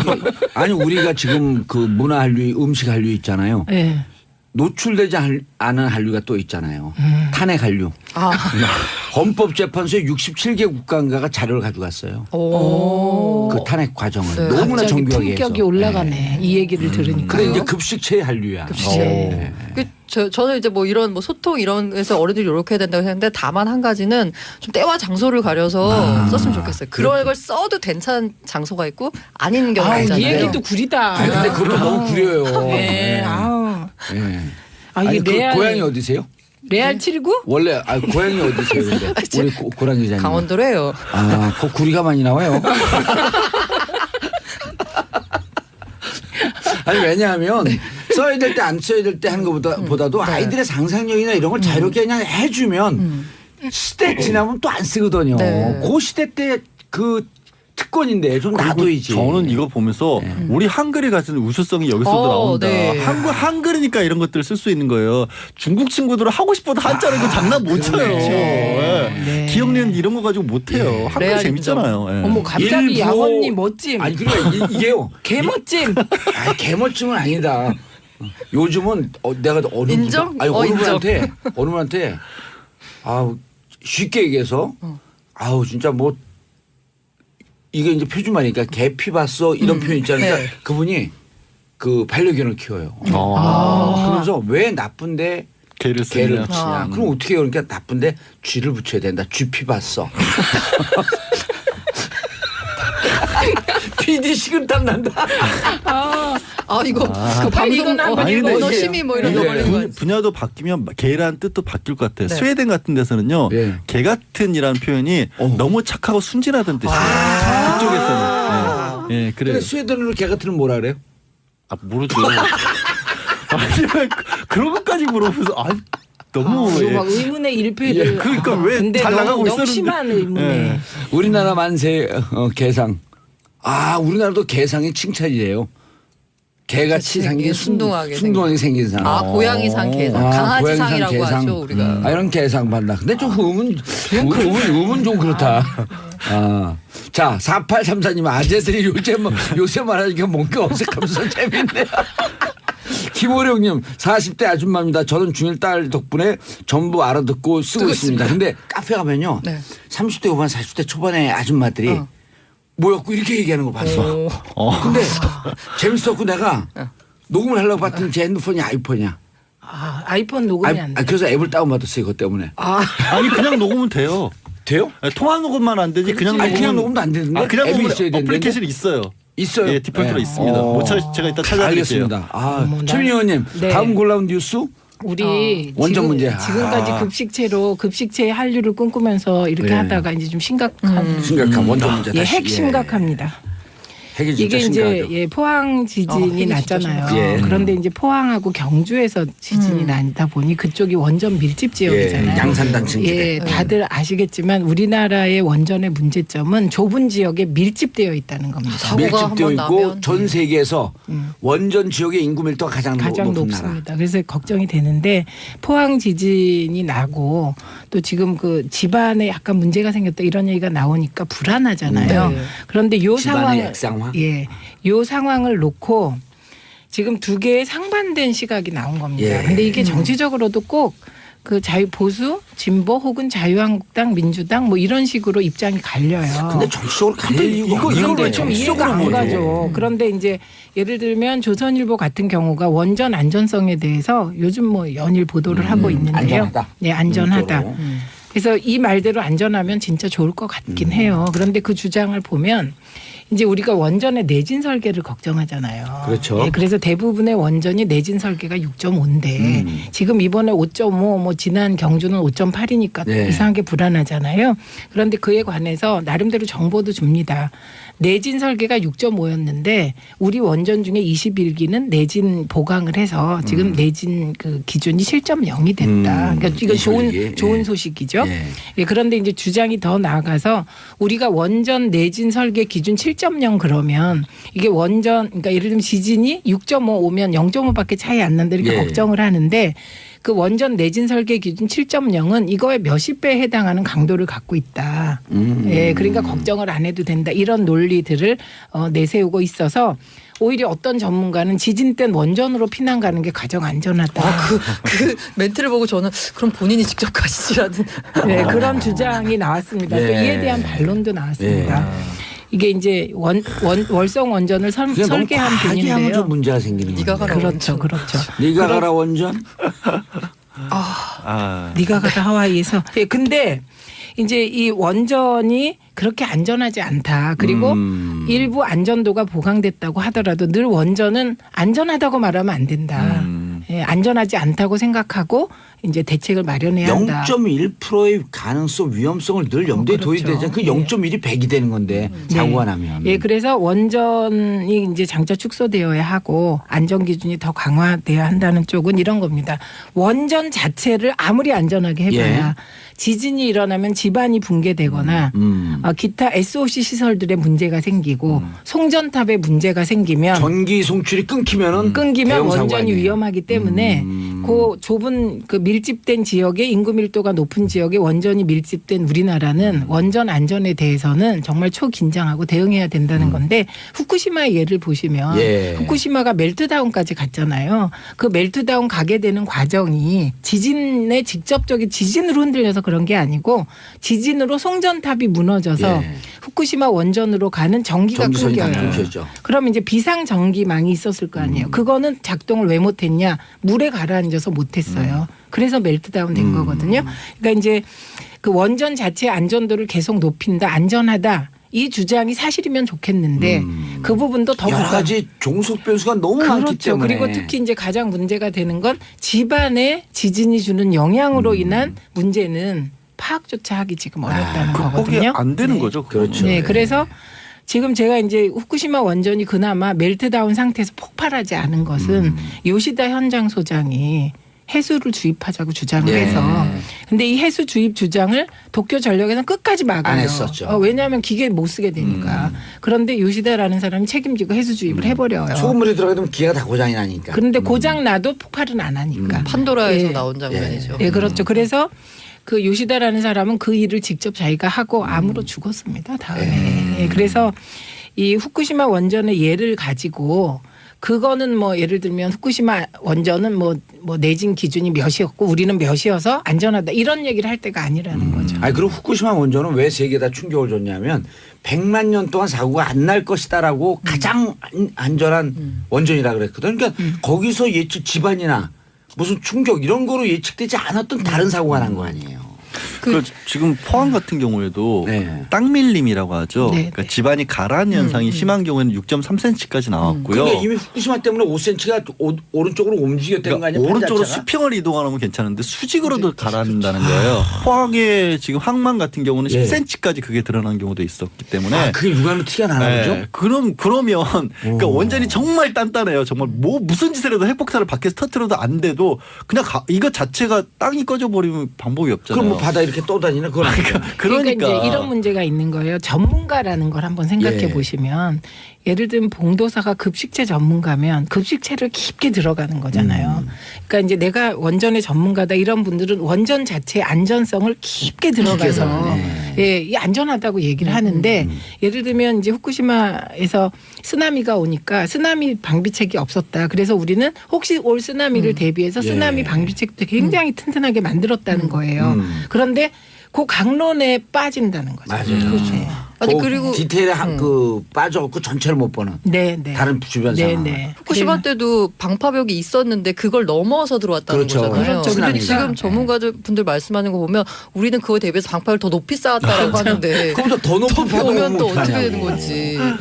그래서 지나치게 원전 때문에 불안감을 주는 것도 아니 되겠지만 안전하다고 너무 과신해도 안 된다. 자 마지막으로 간단한 안타까운 소식이요. 이게 그 고3 그 특성화고 학생들 보면 현장 실습이라고 해서 기업체 가서 일을 하거든요. 그런데 그 기업체 가서 일을 하면서 사고가 굉장히 지금 많이 나고 있어요. 최근에는 이제 그 고3 학생이던 이제 민호 군이 지난 7월부터 동료 5명과 제주 시내에 있는 한 음료 제조회사 현장 실습을 나갔다가 9일날 오후 1시 50분쯤에 이 제품 적재기 벨트에 목이 꼈어요. 그래서 그 같이 실습을 받던 학생들이 달려와서 발견을 했지만 이미 의식을 잃은 뒤였고 병원에서 열흘 동안 고통을 겪다가 19일 날 끝내 사망했거든요. 근데 이런 일이 일어나고 있는 게 지금 처음이 아니라 그전에도 어떤 일이 있었냐면 진짜. 네.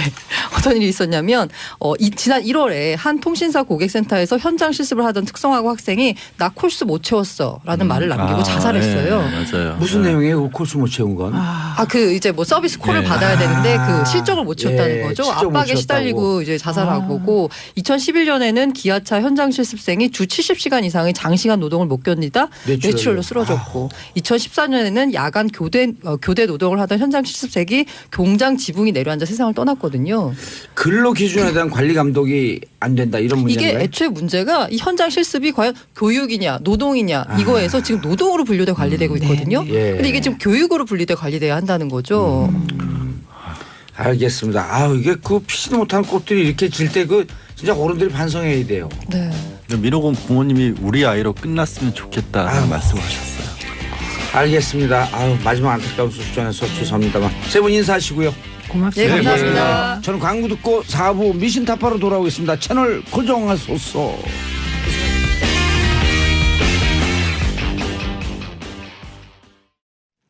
정봉주의 정치쇼 4부 순서 들어가겠습니다. 자, 이름하여 여의도 미신타파. 자, 정치쇼 뉴스의 이면을 속속들이 파헤치는 시간이죠. 심리분석의 달인 정신과 전문의 최명기 원장님. 네, 반갑습니다. 예, 이태강 교수님하고 최명기 원장님 없을 때 우리가 그랬잖아요. 네. 최명기 원장님은 정신이 좀 이상한 거 아닌가? 저는 항상 그렇게 느끼고 있습니다. 본인을 분석하다 보니까 원장이 된 거 아닐까요? 자, 경희대 모든 문제 전문가, 뭐든지 비평, 모두까기 비평. 이태강 교수님. 네, 반갑습니다. 예, 누가 더 모두까기에 능해요? 진중권 교수하고 두 분이 동기인가요? 사실 진중권 아니죠. 진중권 교수 나이 많죠. 저보다는 훨씬 많죠. 그래요? 네, 오. 제가 어립니다, 사실은. 그래서 원래 이제 그 청출어람이라고 예. 제가 더 모두까기 아닐까요? 그 무슨 이상한 원래 그 어르신이 이렇게 나이 어린 분들 깔 수는 없죠. 다른 사람이 깔때기 들어오니까 내가 당혹스럽네. 알겠습니다. 자, 오늘 이태강 교수님 뭘 주제를 가져오셨죠? 오늘은 그 얼마 전에 포항에서도 예. 지진이 있었고요. 사실 한국도 이제 이런 그 재난 문제에서 자유로운 나라가 아니라는 어떤 관점에서 재난 관리의 문제를 한번 가져와 봤고요. 재난 관리에서 빠질 수 없는 게 바로 정치 아니겠습니까? 정치인들이 어떻게 재난 관리에 대처할 수 있는가. 이런 문제인데 사실 지난 15일에 지진이 있은 뒤에 한국에서도 좀 초유의 사태가 벌어졌습니다. 수능이 연기됐어요. 그렇죠. 물론 뭐 수능이 연기된 지 과거에도 있긴 있었습니다. 그러니까 하지만 이번 같은 경우는 특히 재난이 일어나 가지고 거기에 대해서 대처하는 방안으로 수능이 연기되고 그러다 보니까 이제 사회적 분위기들도 과거 같지는 않은 것 같아요. 예. 과거에는 그냥 뭐 일어나는가 보다 이렇게 생각을 했는데 이제는 그 재난이 우리들의 생활에 직접적인 연관이 있다라는 것을 이렇게 말해주는 그런 하나의 그 사실로 받아들이는 것 같고요. 그래서 그런 문제를 한번 이야기해 보자라는 것이죠. 사회 문제로 지금 이제 좀 받아들이기 시작을 하지 않나요? 아주 위기 있게, 위기감 있게. 왜냐하면은 과거에는 재난이 있었을 때 예. 진짜 몇백 년 전에는 인간이 할 수 있는 게 아무것도 없었어요. 아하. 그때는 그렇기 때문에 재난에 대해서는 국가가 할 수 있는 게 없으니까 국가가 책임질 부분도 없다고 생각했었지요. 그런데 이제는 재난이 있었을 때 그 재난에 대해서 그 재난의 원인을 국가가 제공하지 않았더라도 사람들은 상당히 국가가 그 부분에 대해서 책임져야만 된다고 생각하는 의식이 변하고 있어요.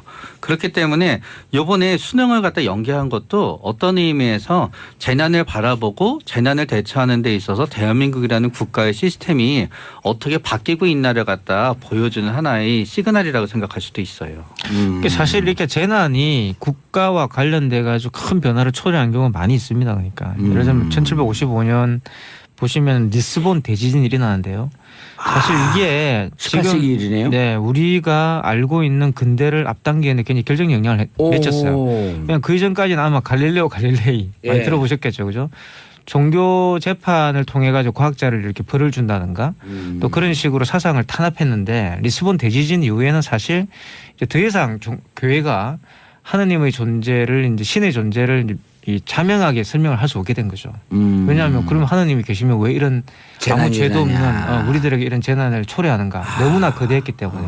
왜냐하면 포르투갈이 그때까지만 해도 이른바 그 대항해 시대에 해상 주도권을 쥐고 있던 그런 나라였거든요. 세계 최강대국이었었죠. 무역을 주도했는데 이 대지진 이후에 몰락해가지고 주도권 스페인으로 넘어가는 이제 그런 일까지 벌어지게 되거든요. 무조건 데 스페인. 그러니까 다시 말해 지정학적인 어떤 문제들도 이런 재난이 초래되면서 바뀔 수 있다는 거. 그리고 지금 또 북한이 미사일로 굉장히 좀 시끄러운데 사실 제가 볼 땐 북한이 핵무기라든가 미사일을 계속 개발할 수밖에 없었던 것도 나름대로 경제적인 어떤 그런 위기를 초래했던 대기근과 홍수였다고 생각이 들거든요. 예. 그 당시에는 또 우리도 막 지원도 해주고 했었지만 이런 부분들이 결국 이 사람들이 자기들 어떤 정권의 안정을 도모하기 위해서 핵무기를 개발하는 방향으로 가는데도 역시 자연재해가 큰 영향을 미쳤다. 이렇게 말을 할 수가 있죠. 예. 자, 근데 이 재난 오면서 이제 사람들이 심리 상태 이런 거 좀 들여다봐야 되지 않아요? 너무 불안해한다 그러는데 이게 그렇죠. 체감이 너무 틀려요. 그쪽에 계신 분들과 우린 공감하려고 노력을 하는데 3.5, 3.6 여진이 계속 오잖아요. 너무너무 불안하다고 계속 댓글도 올라오거든요. 그러니까 이게 땅이 흔들리는 어떤 두려움이라는 게 그 과거부터 가져왔던 모든 진화의 모든 두려움을 불러일으키는 거예요. 비유를 들면 우리가 뱀 무서워하잖아요. 예. 도대체 뱀을 무서워할 이유가 뭐예요? 독사만 아니면. 그러나 뱀을 무서워하는 이유는 옛날에 우리가 원시 시대 때 진짜 아기들이 있었을 때 뱀이 나타나면 진짜 죽었거든요. 쥐도 무서워하지요. 뭐 쥐가 무서워요 지금. 사실 서울에 사는 쥐는 깨끗하거든요. 쥐가 패스트로 옮기지도 않아요. 그러나 쥐가 나타난다는 거는 전염병이 일단 신호거든요. 무슨 정치적인 의미로 그런 얘기를 하는 건 아니죠? 아 그런 건 아니에요. 그런 다음에 그지. 예를 들어서 우리가 곤충이나 예. 벌레 되게 무서워하시는 분들 있잖아요. 예, 전 무서워요. 근데 그것도 지금 보면 아무것도 아니지만요. 그렇죠. 무서워서 팍팍 밟아 죽여요. 옛날에는 벌레가 있다는 거는 엄청난 위협이었거든요. 세균 옮기니까. 네네. 그렇기 때문에 인간이 두려워하는 대상들이 꿈을 꾸더라도요. 자동차가 무서운 경우가 별로 없대요. 그렇죠. 사실은 교통사고로 죽지만 자동차가 나를 무섭게 하는 경우가 없고요. 대개 뭐 호랑이, 뭐 동물, 뱀, 뭐 쥐 이런 저는 것들이에요. 꿈에 뱀이 잘 나타나던데 그건 네. 뭐죠? 그러니까 이제 그 유전자에는 뱀 공포 유전자가 있는 거예요. 아, 뱀 공포 유전자. 네. 그런데 지진에 대해 지진의 두려움이라는 게 저는 꿈에서 변이 자주 나오는데 변 공포 유전자가 있는 거예요. 그러면 똥을 아무데나 쌌다고 생각해 보세요. 그거는 도저히 그 동굴에서 살아갈 수가 없어요. 점심시간 또 들어 죽겠어요. 왜 아침부터 왜 이렇게 배변을 아무데나 했다고 생각해 보세요. 비슷하게. 아니 말을 바꾼다고 달라지는 게 없어요. 아 정말. 이제 지진이라고 하는 게 점심 어떻게 먹으라고. 자꾸 그러시면은 제가 김동희 소설 중에 똥으로 밥 만든 얘기 할 거예요. 아니 오늘 왜 깽판을 해요? 아니 빨리 자연재해 이야기 하세요. 빨리. 어쨌든 그 지진이라고 하는 게 우리가 막상 다치게 되면은 우리 뇌 속에 있는 시그널을 작동시키는 거예요. 엄청난 두려움을. 그리고 실제로 여진 때문에 옛날에 많이 죽었거든요. 그래서 여기에 있는 우리들은 확률상 이런 지진이 일어나게 되면은 이 이상의 지진은 얼마 일어나지 않는다거나 알고 있음에도 불구하고 우리 심장은 그렇게 반응하지 못하는 거예요. 예. 우리 몸은 기억하고 있거든요. 원시시대 지진의 공포를. 아니 근데 그래서 이분들의 이 심리가 실제로 지진 직접 체험해 보진 않으셨잖아요. 저는 되게 이게 지진이 예민한 사람과 예민하지 않은 분들이 있어요. 예를 들어서 우리 귀에 이제 전정기관이 있는데요. 예. 이 전정기관이 잘 발달된 분은 조그만 거에도 잘 나는 알고요. 그러니까 그 흔들리는 게 느껴지던데. 네, 그런데 저 같은 경우는 전정기관이 둔해요. 그래서 저는 주차도 지금 잘 못하고 운전도 잘 못해요. 지금 여기 11층이잖아요. 저는 이 건물이 계속 흔들리는 거 느껴요. 그러니까 저는 못 느껴요. 그러니까 두 분은 지진이 일어났을 때 저보다 생존 확률이 높은 거고요. 왜요? 빨리 달아날 테니까요. 그냥 당황하죠. 그냥 완전히 공포에 지진 질리지. 끝난 다음에 나가라 그러잖아요. 빨리 달아나면 빨리 공포에 죽는다 그러잖아요. 질립니다. 그건 이제 지금 얘기고 원래 우리의 이 감각에 대한 거는 원래 천년 전, 만년 전에 발달된 건데 저보다 빨리 생존하는 유전자를 재난을 갖고 있는 겪은 거죠. 사람의 트라우마 그걸 얘기해 주세요. 그러니까 배변 얘기하지 마시고. 생존 배낭 싸는 사람들 있잖아요. 생존 배낭. 네, 생존 배낭. 사실 저도 이번에 약간 그 흔들리는 걸 굉장히 많이 흔들리는 예. 느낌을 받았는데 두렵더라고요. 생존 배낭 쌌어요. 그래서 아니 저는 갑자기 이런 생각이 들더라고요. 아니 갑자기 이래서 재난이 나가지고 집이 다 무너지고 하면 어떻게 해야 될까? 그냥 보면 그 지진 대처법이 있지 않습니까? 화장실로 도망가라 뭐 이런 거. 그리고 화장실 밑에서 이렇게 변기 밑에 숨어라 뭐 이렇게 이야기한다든가. 그러면 집이 무너지더라도 물이 있으니까 물을 먹고 생존을 할 수 있다. 구조될 때까지 견딜 수 있다. 이런 이야기를 하는데 예전에는 별스럽게 생각했는데 이번에 포항 여진을 겪으면서 좀 두려운 거예요. 저도. 저거 고민이 좀 틀리네. 은행이 무너지면 어떡하지? 좀 그거 은행이 중요한 그때는 살아남아야 되기 때문에. 은행이 무너지면 빚도 한꺼번에 없어질 거예요. 빚은 평소에 돈을 많이 빌려놔야 아니 되는데. 근데 이 기록이 없어질 거 아니에요, 진짜. 그거 어떻게 돼요, 그럼? 그러니까 이제 그거는 우리가 채무가 더 많냐 채권이 더 많느냐에 따라서 달라지는 거예요. 그러면 지진하기를 바라는 거야, 채무가 많으면? 아니죠. 이게 무슨 이게 방금 얘기는 사과하셔야 돼요. 예, 사과해서 얼른 죄송합니다. 죄송합니다. 예, 그럼요. 아니 뭐 그런 게 있잖아요. 예. 내일 시험 공부 안 했으면 내일 전쟁 갔으면 좋겠다 이렇게 생각하는 거 어린 시절에. 그렇죠. 방금 어린 얘기가 시절에. 위험하신 얘기였어요. 예. 수능을 어린 앞두고. 시절, 어린 시절. 어린 시절에 그런 그냥 쓸데없는 어린 상상이요. 시절 생각입니다. 네. 자, 그런데 재난 관리와 정치가 밀접하게 연관이 되어 있잖아요. 그렇습니다. 우리가 이게 바로 얼마 전에 맞아요. 세월호 때 정치가 실종돼 버리니까 이 세월호 참사난 거 아니에요. 사실 그 부분을 심각하게 이야기를 안 하시는데요. 예. 저는 사실 박근혜 정부의 몰락을 앞당긴 그러니까 가장 결정적인 것이 세월호라고 예. 생각합니다. 물론 세월호는 굉장히 비극적인 사건이었고 물론 그거를 뭐 박근혜 전 대통령이나 그 정부 사람들이 주장하는 것처럼 예. 그러한 뭐 것들을 예측할 수 있느냐 이렇게 말을 하지만 사실 우리는 그런 재난을 예측할 수는 없어요. 그렇죠. 다만 그거를 대비하고 있다가 그것의 사후 대책 그게 바로 국가의 역할이거든요. 저는 박근혜 전 대통령과 그 지지 세력들은 사실 그 부분에 대해서 생각이 없었다. 아니 그리고 그런 거대한 그 항상 인케이스 오브 안전 상황에 대해서 국가가 그렇습니다. 교육을 시키고 준비를 시키고 지금 지진이 났잖아요. 그럼 지진한 사후 대책도 중요하지만 앞으로의 상황에 대해서 그렇죠. 어떻게 안전 관리를 하고 안전 대책을 세우겠다라고 하는 확신과 믿음을 줘야 될 거 아니에요, 국민들에게. 그러니까 이제 국민들이 사실 그걸 예측하지 못했다라고 비난을 했던 게 아닌 거죠. 비판했던 게 아니라 네. 그것에 대한 대처가 부족했고 그것을 대처하지 못했을 때는 앞으로 벌어질 상황에 대해서도 대비할 수 없는 거 아니냐라는 불안감이었던 거예요. 불강력적으로 대처하지 그렇죠. 못했으면 국민들에게 또 깨끗하게 사과하고 죄송합니다. 그와 관련돼서 대비책을 명쾌하게 해명하면 되는데 뭐 해경을 해체하겠다는 이런 이상한 소리를 하니까 더 불안감이 가중돼 버렸던 그럼요. 거죠. 이번 지진에 대해서는 그나마 수능 연기에 대해서 처음에 반대도 있었지만 계속 이후에 여진이 네네. 계속되는 거 한 58차례 정도 계속되는 거 보고 많은 분들이 수능 신속하게 결정한 거 참 잘했다. 네네. 예. 왜냐하면은 결국 수능이 연기됐다는 거는 그만큼 정부가 이 지진에 대해서 심각하게 보고 있다. 위기감을 갖고 바라보고 있는 거죠. 네. 그런 다음에 지진을 겪고 있는 한 지역이 불이익을 받으면 안 된다는 거거든요. 예. 결국은 모두가 동등한 권리를 가져야 되는 거고 얼마나 거기에 대해서 신경을 많이 쓰고 있느냐를 갖다 단적으로 보여준 예가 되죠. 지금 또 체육관에 있는 분들이 이 생활하고 이런 게 무척 불편하거든요. 그런데 그거에 대해서도 그 전보다도 좀 신속하게 대응을 하고 있어요. 네, 왜냐하면은 가능가된 임대주택이라든가 여러 문제를 해결하기로 했고요. 또 체육관은 난방 시설도 바로 공사한다 그러고. 네, 예. 그런 부분에 있어서 굉장히 과거와 다르게 결국은 대한민국에서 인간의 값어치가 이만큼 올라가고 있는 거예요. 촛불로 만든 정부는 최소한 그 정도는 해야죠. 네. 예, 우리들이 만든 정부니까. 네. 결국은 지난번에 세월호 참사에 대해서 가장 잘못 대처한 부분이 뭔가 하면은 어떤 사람이 국가 지도자가 되게 되면은 다들 생각해요. 본인한테 엄청나게 커다란 게 이루어져야 된다 생각을 하거든요. 예. 뭐 남북의 대화 혹은 뭐 경제 성장. 그런데 나는 그거를 해야 되는데 세월호 참사 같은 일이 생기게 되면은 그거를 많은 정치 지도자들이 마치 발목을 잡는다고 생각해요. 그게 아닌데 국민들의 안전과 생명에 대해서는 같이 공감하면서 깊게 들어가서 그 지도자에 대한 신뢰는 높아지는 거 아니에요? 네. 그러니까 21세기가 돼서 가장 큰 화두가 바로 그 시큐리티 안전이죠. 안전과 관련된 공감이고 그런 안전에 대한 대책을 세우는 것이 바로 국가의 책무라고 많은 분들이 지금 생각이 됐습니다. 그러니까 그래서 이번 지진 같은 경우도 그와 관련된 정부의 대책들이 아주 신속하게 나오고 이런 부분에서 많은 신뢰를 줬다는 생각. 물론 뭐 더 많은 대비와 더 많은 대책들 또 그와 관련된 어떤 명쾌한 어떤 그런 그 사령탑들이 이렇게 수립이 돼야 되겠죠. 예. 그 최명기 원장님 이제 그 세월호 참사 났을 때 이제 많은 분들이 일주일에 한 번 혹은 한 달에 한 번씩 이른바 이제 세월호 둘레길 해갖고 기억저장소, 단원고, 그다음 분향소 이것을 가는 행사를 지금도 이제 하고 있는데 왜냐하면 잊지 말자고 그 지나가던 분이 아주 의미심장한 얘기를 하는데 교실 들어가기 전에 이런 얘기를 해요. 공감 능력이 뛰어난 사람들일수록 고통스럽습니다.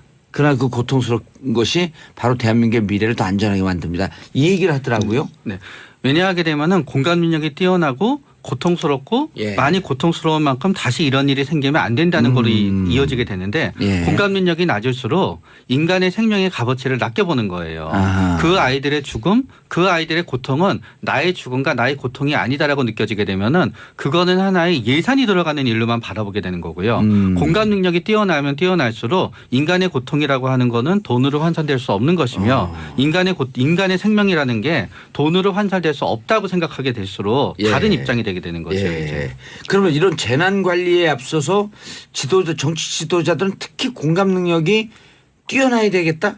보통 정치인들이 어떤 거예요? 공감 그렇죠. 능력이 좀 뛰어난 편인가 아니면 좀 이제 대단한가? 공감 능력이 좀 부족하다고 일반 국민들은 사실 인식을 하고 있죠. 정치인들이 이제 사실 뭐 또 좀 어떻게 보면 대목한 측면이 있으니까. 네, 너무 또 이제 뭐 공감력을 너무 내세워 가지고 또 대책을 제대로 못 세우는 것도 좀 문제가 되겠지만 사실 이거는 최 원장님 말씀하셨던 것처럼 이 공감이라는 것이 단순히 감정적인 어떤 표현 이런 건 아니거든요. 그러니까 뭐 내가 예를 그로 들어서 인한 후속 대책을 세우는 것. 공감이라는 것은 사실 인간이 지금까지 자연과의 어떤 싸움에서 획득해왔던 아주 인간 고유의 가장 훌륭한 그런 감정 상태입니다. 그러니까 보통은 이제 정동이라고 그러기도 하고 예.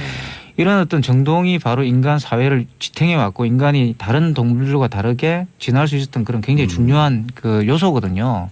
이게 지금 현재 많은 그 학자들이 이야기하듯이 앞에서 말씀드렸던 것처럼 문명이 발전하는 데서 결정적인 어떤 요소였다는 거죠. 그러니까 이런 공감 능력을 바탕으로 해서 사회를 재구성하는 문제들은 앞으로 대단히 중요하다는 생각이 들고 그리고 특히 재난과 관련돼서도 정치인들이 이런 공감 능력을 더 많이 갖고 또 가지려고 노력하는 것들도 저는 대단히 중요하다고 봅니다. 예. 교수님 지금 포항이나 이쪽 현장에서 이럴 때 우리가 이렇게 위기를 당하고 있고 이렇게 트라우마에 시달리고 있을 때 나라는 어디 있었습니까? 이런 비판 나오면 안 되거든요. 그렇죠. 지금 어떻게 상황이 특히 이제 중요한 게 어느 지진 전문가가 그러더라고요. 트라우마가 제일 위험하다. 그리고 특히 청소년들이 집안에 고립되어 있다가 지진을 경험한 청소년들 트라우마는 더욱 심하다 그러거든요. 왜냐하면은 인간의 불안 레벨은 사람마다 약간 다르게 되는데요. 불안 레벨. 네, 원래 전문 용어. 특성 불안이라 그래가지고 불안이 약간 예민한 분들이 있어요. 어허. 이 불안에 예민한 분들은 불안을 갖다 일으킬 수 있는 일이 인생의 초반부에 반복적으로 있게 되게 되면은 더 불안에 예민하게 되는 분이 있는 거예요. 그렇기 때문에 그런 것 같아요. 만약에 어떤 분이 작년에 경주에서도 지진을 경험했는데 네. 예를 들어서 포항으로 본인이 이사를 갔는데 포항에서도 또 지진을 경험했다고 가정하게 되는 거예요. 그러면은 그 아이가 그런 일을 연속적으로 겪게 되고 그때 만약에 가정에도 굉장히 뭔가 불안한 일이 있었다 하게 되면은 그게 모두 다 이 사람의 불안의 트라우마를 가중시키게 될 수 있는 거죠. 예. 김미용님. 자, 샵 1035 짧은 문자 오시면 긴 문자 100원인데 김미용님이 어디 살고 계신가요? 전 이번 지진 때 두통까지 오던데요. 괜찮은 건가요? 이게 트라우마로 인한 후유증이죠. 네. 그런데 대부분의 경우에는 시간이 지나게 됐을 때 보통 한 달, 세 달 그 정도를 갖다 이제 기점으로 많이 봐요. 그렇기 때문에 한 달 정도까지는 그냥 기다려 보시는 게 그렇게 나쁘지 않고요.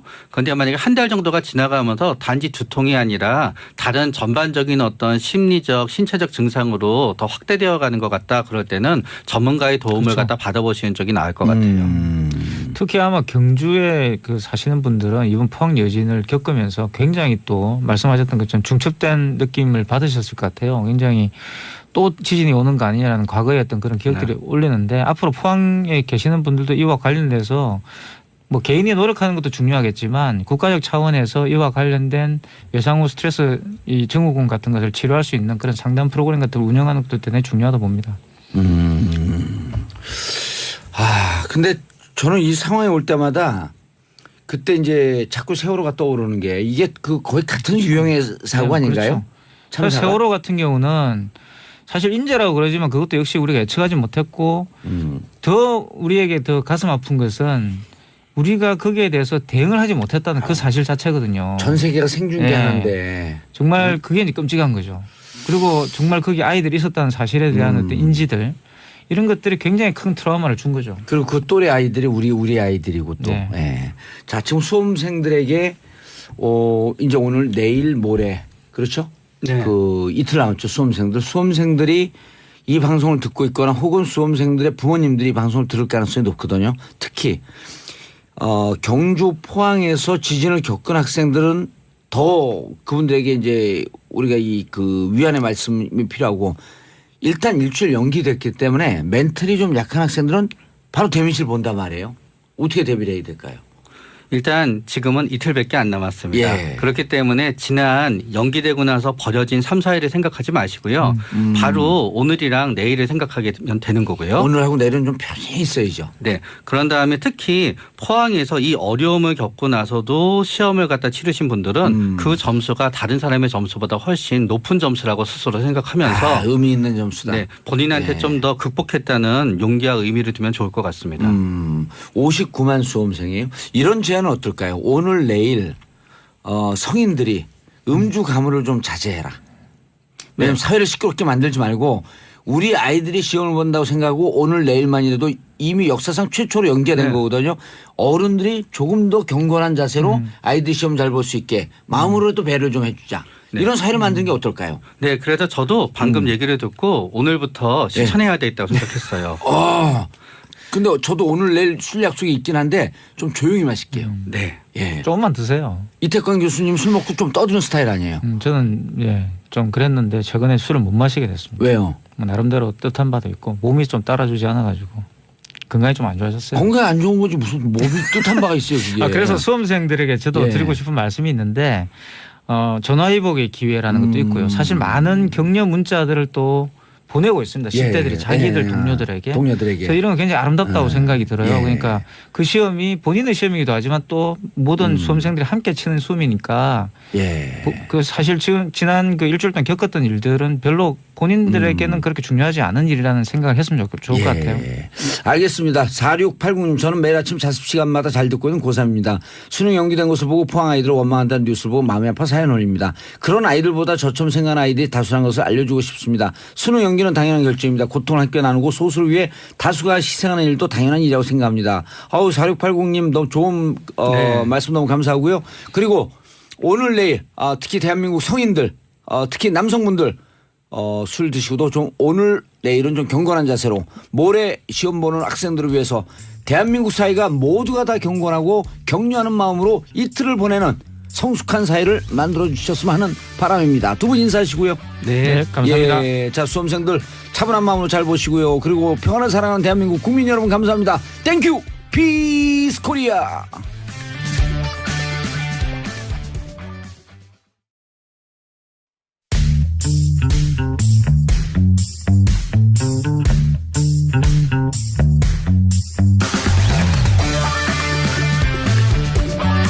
정봉주의 정치 쇼. 안녕하세요. 시대의 양심 마성의 중독성 대체 불가 정봉주 정치쇼 정봉주입니다. 자 지금 이 시간 여러분이 가장 많이 찾아본 실시간 검색어 북한 기순병사 의식 회복했다. 이국정 교수님 수고하셨습니다.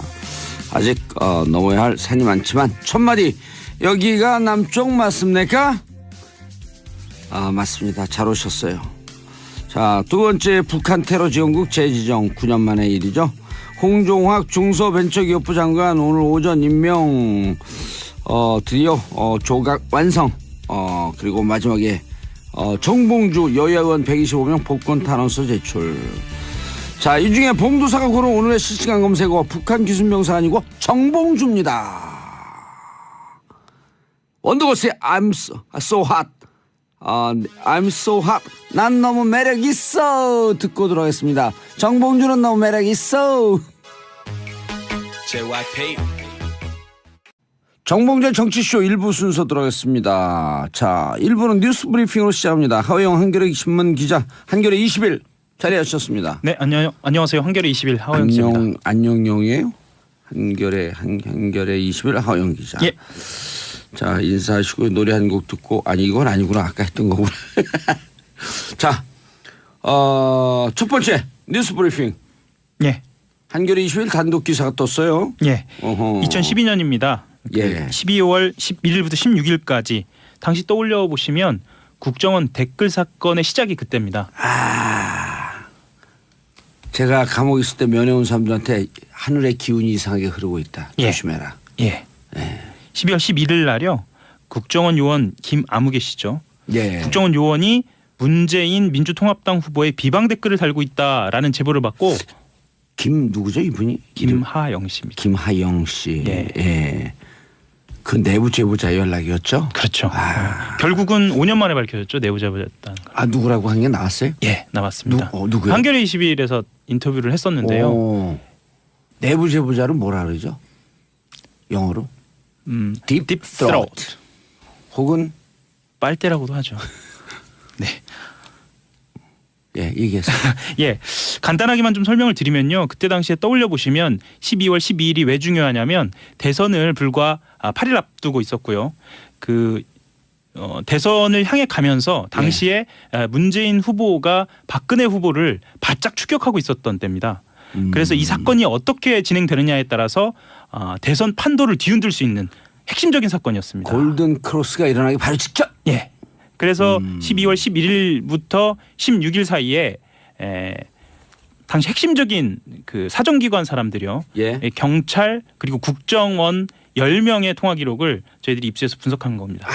분석했더니 예, 분석했더니 실제로 예. 비정상적으로 사망량이 늘어나요? 그렇죠. 3,295건이 11일과 14일, 16일에 몰려서 드러나고요. 예. 그리고 11일과 14일? 네, 실무진이 단순히 통화하는 것이 아니고요. 그 경찰이나 국정원의 허브를 통해서, 그러니까 특정인이 등장을 합니다. 그 중에 한 사람은 그 당시에 2차장 산하에 있는 국익정보국장인데요. 지금 구속돼 있습니다. 예. 그 사람을 통해서 진행이 되고요. 또 경찰 쪽에서도 당시에 경찰 주요 간부를 통해서 예. 주 통화가 오간 그런 정황을 확인을 했습니다. 특히나 이번 분석에서 드러난 것은요. 예. 청와대가 등장한다는 겁니다. 오호. 예, 당시에 이달곤 정무수석이 국정원 2차장과 통화를 한 건데요. 보통 정무수석이면 국정원하고 통화를 하는 것이 당연하다라고도 생각을 하실 수 있는데 예. 실제로는 정무수석실 산하에는 국정원이 없고요. 민정수석실 산하에 있습니다. 예. 그래서 정무수석이 왜 국정원과 통화를 했을까라고 추정을 해볼 수 있는 여러 가지 근거들이 있습니다. 어허. 정무수석실 산하에는 경찰이 있거든요. 예. 그래서 경찰에서 수집된 정보와 국정원이 해야 할 방향이 조율된 것이 아니냐라고 추정을 해볼 수 있는 강력한 근거가 이번 보도로 드러난 겁니다. 예. 그리고 또 한 가지는요. 김용판 서울청장이 밤 11시에 긴급 보도 발표를 하잖아요. 그게 이제 조금 이따 설명드렸어야 할 예. 16일인데요. 16일 상황을 조금 말씀을 드리면 예. 16일 날 마지막 대선 토론이 있습니다. 예. 마지막 대선 토론이 있었는데 당시 토론회 때 박근혜 후보가 문재인 후보한테 이렇게 말합니다. 공식적인 거는 공식적인 것은 일단 없다. 정치인 사면은 없다. 없다. 예. 근데 정봉주는 정치인이 아니기 때문에 고려 중이다. 그리고 지금 다스 의혹이 제기되고 있잖아요. 예. 이 다스 의혹의 핵심에는 BBK가 있고요. 어허. 당시 BBK 진상 규명을 위해서 가장 앞장섰던 국회의원. 진상조사 특별단 단장. 당시 전략기획위원회 위원장 정봉주 전 의원. 근데 원래 이렇게 앞에 두고 얘기를 하는데 전혀 얼굴도 빨개지지 않으시네요. 누구 저요? 예. 즐거워요. 아 그러신가요? 관종. I'm so hot. 예, 그러시네요. 예. 당시 그 실제로 비공식 입장은 그래서 아니 내용들은 다 아니까 이제. 그렇죠. 예. 비공식 입장 청와대. 어렵지 않을까? 어렵지 않을까? 예. 누가요? 백원호 민정비서관? 거사 어렵다 그래요? 조국 민정수석은? 그렇게 실명을 거론하셔도 되나요? 그럼요. 예, 여기는 쇼니까요. 예, 백원호 민정비서관은 어렵다. 네. 없다. 그러나 조국 민정수석은 내심 해야 되는 거 아니냐라는 입장. 그런데 그렇죠? 생각보다 온라인에서는 그 사면 복권과 관련돼서 예. 뜨겁지는 않네요. 왜요? 뭐 사면 복권을 꼭 해야 하는 거 아니냐? 뭐 이런 뭐 열풍 이런 게 불 줄 알았는데 그 정도 예. 열풍은 아닌 것 같습니다. 예, 왜냐하면 예, 왜 그러죠? 다스 때문에 예. 저절로 밝혀지 재심 청구해야 되는 거 아닌가 그게 대세더라고요. 그렇죠. 예. 오히려 그게 더 감동적인 것 같습니다. 싫어요. 아 그런가요? 예, 재심 청구 안 해요. 저절로 감옥 가요. 저절로요? 예. 아, 예, 알겠습니다. 알겠습니다. 다음 뉴스. 국세청 적폐청산 작업. 태강실업 세무조사는 조사권 남용 정황이 있다. 이게 무슨 얘기죠? 벌써 9년 만입니다. 9년 만인데요. 예. 국세청에도 적폐청산 기구가 있습니다. 국세행정개혁 태스크포스인데요. 예. 주되게 노무현 전 대통령 서거 예. 발화점이 된 퇴강실업. 태광실업 2008년 네, 2008년. 11월. 예. 세무조사에 대해서 중대한 조사권 남용이 의심된다라고 판단했습니다. 아, 우리가 그때 얘기했던 표적 수사. 예. 목표를 결정하고 그렇죠. 그룹 하고 돌아갔다. 이런 정황이 있다는 거죠? 그렇죠. 예. 그게 노무현 2008년 대통령을 7월입니다. 보내야 되겠다. 예. 이런 의도였었죠, 그러면은. 다분히 의도가 있었다는 네. 거죠. 그때 이야기를 잠깐만 좀 더 드리면요. 2008년 7월입니다. 국세청이 태광실업 세무조사에 착수를 했는데요. 이때 교차조사라는 걸 합니다. 어허. 이게 뭐냐면요. 그 태광실업이 부산에 본사를 두고 있어요. 예. 그런데 흔히 국세청의 중앙수사부, 뭐 저승사자라고 합니다. 워낙 세게 세무조사를 하니까요. 이 국세청의 핵심 부서인 서울지방국세청 조사사국에서 나섭니다. 조사사국 국세청의 검찰이라고 하는. 그렇죠. 예. 또 특이한 점은 세무조사가 종료되기도 전에 예. 11월입니다. 검찰의 태광실업 정산개발을 고발하면서 속전속결로 예. 처리가 됩니다. 그래서 드디어 박연차 게이트가 시작되는 거죠. 그리고 이듬해 5월입니다. 예. 노무현 전 대통령이 5월 23일이요. 서가셨고요. 예, 그래서 많은 분들이 국세청의 조사는 의도된 표적 수사였었고 노무현 대통령의 죽음은 기획된 살인이었다라고 네. 주장했던 분들이 있었죠. 그렇죠. 그게 이제 그 일단이 드러나네요. 예, 예, 그럼 예. 어떻게 돼야 되나 이것도 또.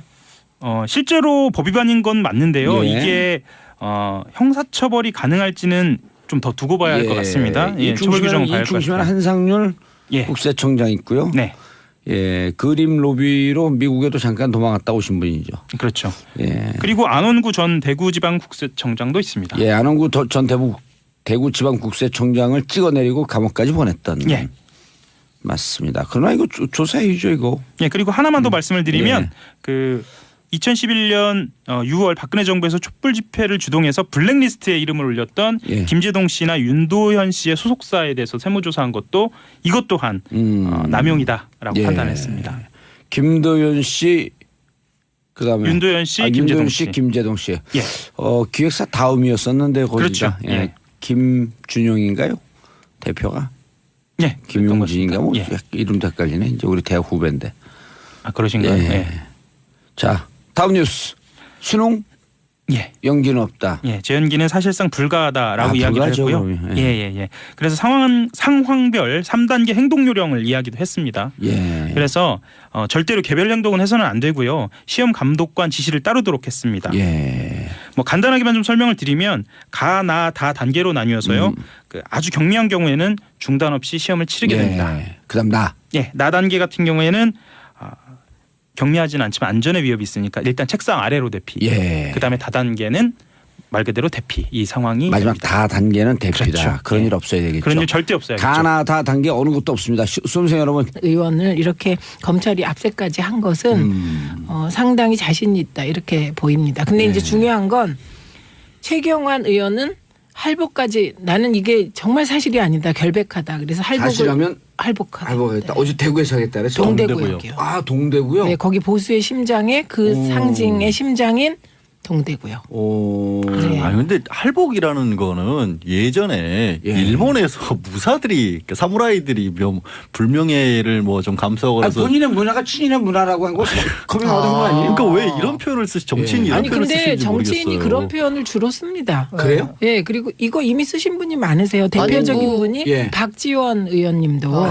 예, 그때 할복이라도 그러니까 하고 이런 싶은 거는 좀 안 심정이다. 쓰셨으면 좋겠어요. 그러니까요. 그 젊은 친구들 맞아요. 이렇게 기원이 어딘지를 잘 모르시는 분들은 이게 마치 우리 전통 문화인 것처럼 착각하실 수가 아니 그거 있는데 떠나서 이거는 무슨 할복이 전통 아니 그렇잖아요. 책임질 위치에 스트레스 한 방에 날리시네. 책임질 위치에 있는 분들이 할복한다 그러면 예. 이게 아니 원래 그리고 우리 진짜 안 이거 좋은 거네. 국민을 대상으로 협박하는 거잖아요. 그렇죠. 그리고 근데- 실제로 뭐 한다 그랬다가 하는 분 한 번도 못 봤어요. 실제로요. 고랑민님 잘 말씀하셨는데요. 청취자분들이 참 특이한 분들이다. 그러게. 단어 하나 갖고 1시간 얘기해요.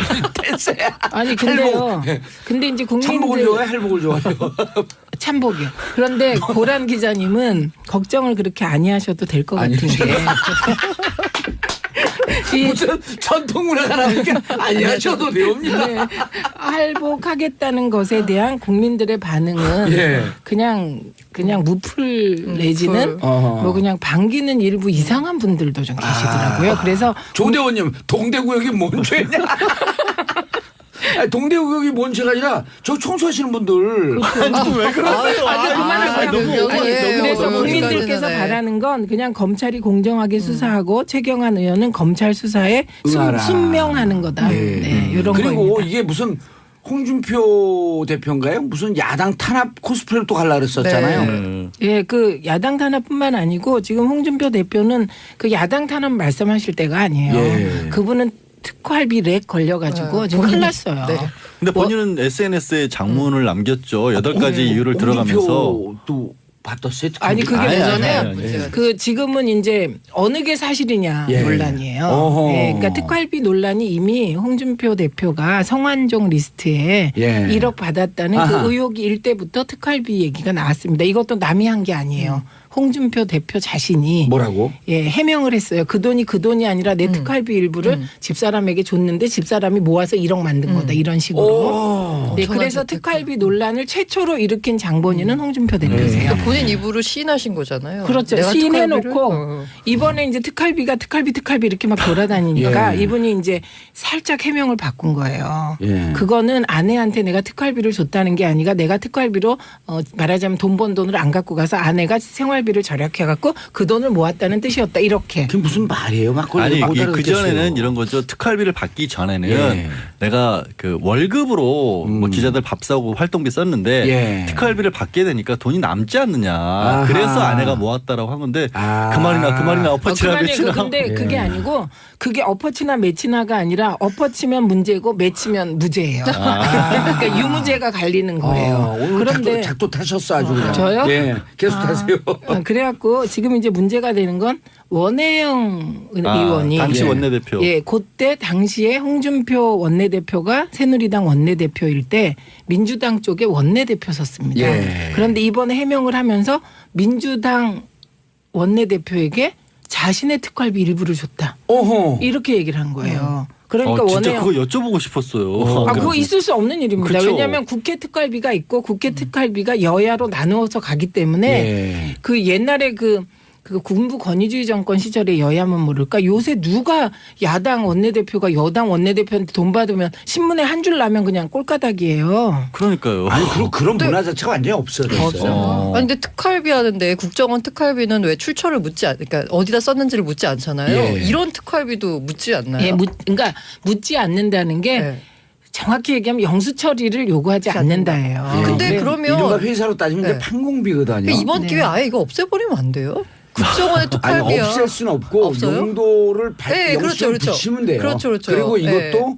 어디에 썼다라고 하는 것을 비공개 내부 감사를 받으면 돼요. 그러니까 사실은 그런 방법이 맞는 것 우리 같아요. 기업들 같은 경우도 요즘 기업이 쓸 수 있는 카드도 제한돼 있고요. 예. 심지어 특정 지역에서는 못 쓰도록 아예 죽어지지 않은 그럼요. 해버리거든요. 네. 근데 국회의원도 그렇고 어떤 뭐 회사는 다른 10시 이후에 막아버린 데도 막아버리고 그런데 아예 지금 사실 공무원들이 쓰는 카드 같은 경우 그런 힘내시고요.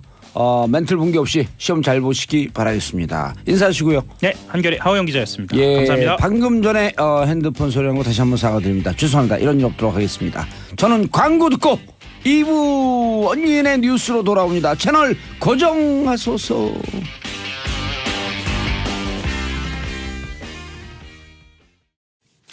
안녕하세요. 정봉주의 정치쇼 2부 순서 들어가겠습니다. 언니 뉴스. 자, 세상의 반. 요즘은 이제 중심으로 떠오르고 있는 여성의 시각. 엄마, 언니의 시선으로 뉴스를 고르고 분석해 드립니다. 이상 작가분들이 쓴 글이었습니다. 잘 쓰셨어요. 예, 잘 썼어요. 언니 뉴스 3분 나와주셨습니다. 최민희 의원님. 네, 안녕하세요. 예. 어떤 분이 그 얘기 해줬나요? 왜 전 의원이라고 안 그러냐고. 저한테 문자 와갖고. 해병대 의원 안 들으셨나? 그렇죠. 한 번 의원은 영원한 의원. 근데 그래도 전 의원이라 그래야지 공식 팟캐스트도 아니고 공중파 방송에서 그럼 어떻게 해요? 그래서 내가 그래도 돼요. 그러고 차단으로 딱 차단해요.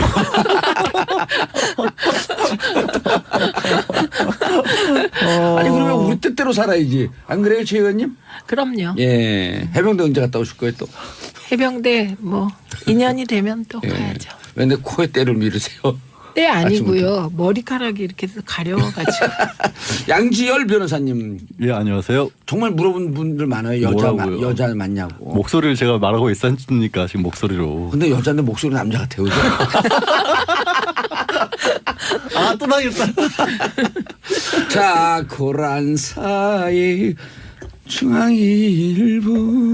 네, 안녕하세요. 안녕하세요. 오늘 막 가을 여인. 방송 끝나면 근데 진짜 고란사 이러고 혼자 흥얼거리고 다녀요. 네. 우리 작가분들이. 고란 그건 기자님 아니고. 가는 가을이 아쉬웠나 봐요. 헤어 하셨어요? 네, 헤어했습니다. 근데 이게 오늘 그 헤어 수준이 좀 떨어지는 것 같아. 레벨이. 그래서 다운걸. 다운걸. 아름다운 걸. 아, 네, 감사합니다. 아, 방금 시작도 안 했는데 머리 아플 걸 알았어. 바카스 드릴까요? 자, 첫 번째 뉴스 하기 전에 샵 1035 짧은 문자 50원 긴 문자 100원 문자 지워버렸어요. 작가가 안티야. 자, 임지연님 언니 뉴스다 기다렸어요. 2325님 양절 변호사님 이게 뭐야. 진짜 이마에 주름 하나. 예, 양절 변호사님 어디 갔어 이거. 양절 변호사님 렉 걸렸대. 예, 양절 변호사님 응원 문자인데 그거 읽자마자 렉이 걸려갖고. 근데 그게 안티가 이마가 왜 있는 주름 모양이에요. 없냐 그거. 아, 있어요. 그랬어요 금방? 네, 이마에 네. 주름이 왜 없냐. 그래서 저도 궁금해요. 왜 이마에 이마 주름이 있어갖고. 이마 주름 있어요. 아니, 이마를 저. 이렇게 늘리면 주름이 없잖아요. 늘림? 줄임? 아니 메이크업을 잘해서 그래요. 아, 그래요? 예. 아니 지금도 없어요. 지금도 메이크업 없어요? 했어요? 아니 네. 지금 아닌데요. 오. 지금도 없어요? 주름이 예. 없어요. 오늘 첫 번째 뉴스가 이마에 주름에? 양결 변호사님 저번에 TV에서 봤는데 어쩜 이마에 주름 하나 없이 맨들맨들하세요. 비결이 뭐예요? 아유 맨들맨들을 이렇게 하면 아주 긍정적인데 이걸 표현을 바꾸면 반질반질. 반질반질하지. 사실 컴플렉스예요 저는. 왜요? 이마 넓은 게. 아니 근데 오, 이제 시원한데요 뭐. 탈모처럼 보여가지고. 아니 근데 이제 나중에 라이트 킨 것 같이 될까봐. 아니, 아니, 그러니까. 탈모 아니에요? 딱 아, 근데 보면. 이게 아니 장차. 저는 초등학교 때부터 이랬어요. 그래서 옛날에는 중학교 때 사진 들고 다녔어. 나 원래 이랬다. 원래 원래 빠진 게 이랬다. 아니다. 아, 그럼 이게 확장해 가고 있는 게 아니에요? 아니에요. 그러니까 늘 그렇게 아니 보시더라고요. 근데 양지열 변호사 탈모가 두 번째 뉴스예요? 어머 죄송해요. 저는 확장성 탈모 장애. 아니 아니에요, 절대. 아니에요. 그리고 동생도 한의사 아버님도 한의사이기 때문에 절대 탈모는 없어요. 아. 탈모에 좋은 약만 먹어요. 그건 아닌데요. 예, 그것까지는 아닌 것 같아요. 그것까지 아니에요? 예, 그것까지는 그냥 아닌 선천성 예. 맨들맨들이. 선천성 뺀질뺀질. 선천성 뺀질뺀질. 천성 뺀질. 예. 아니 근데 여자분이 이마가 넓으니까 시원하고 좋네요.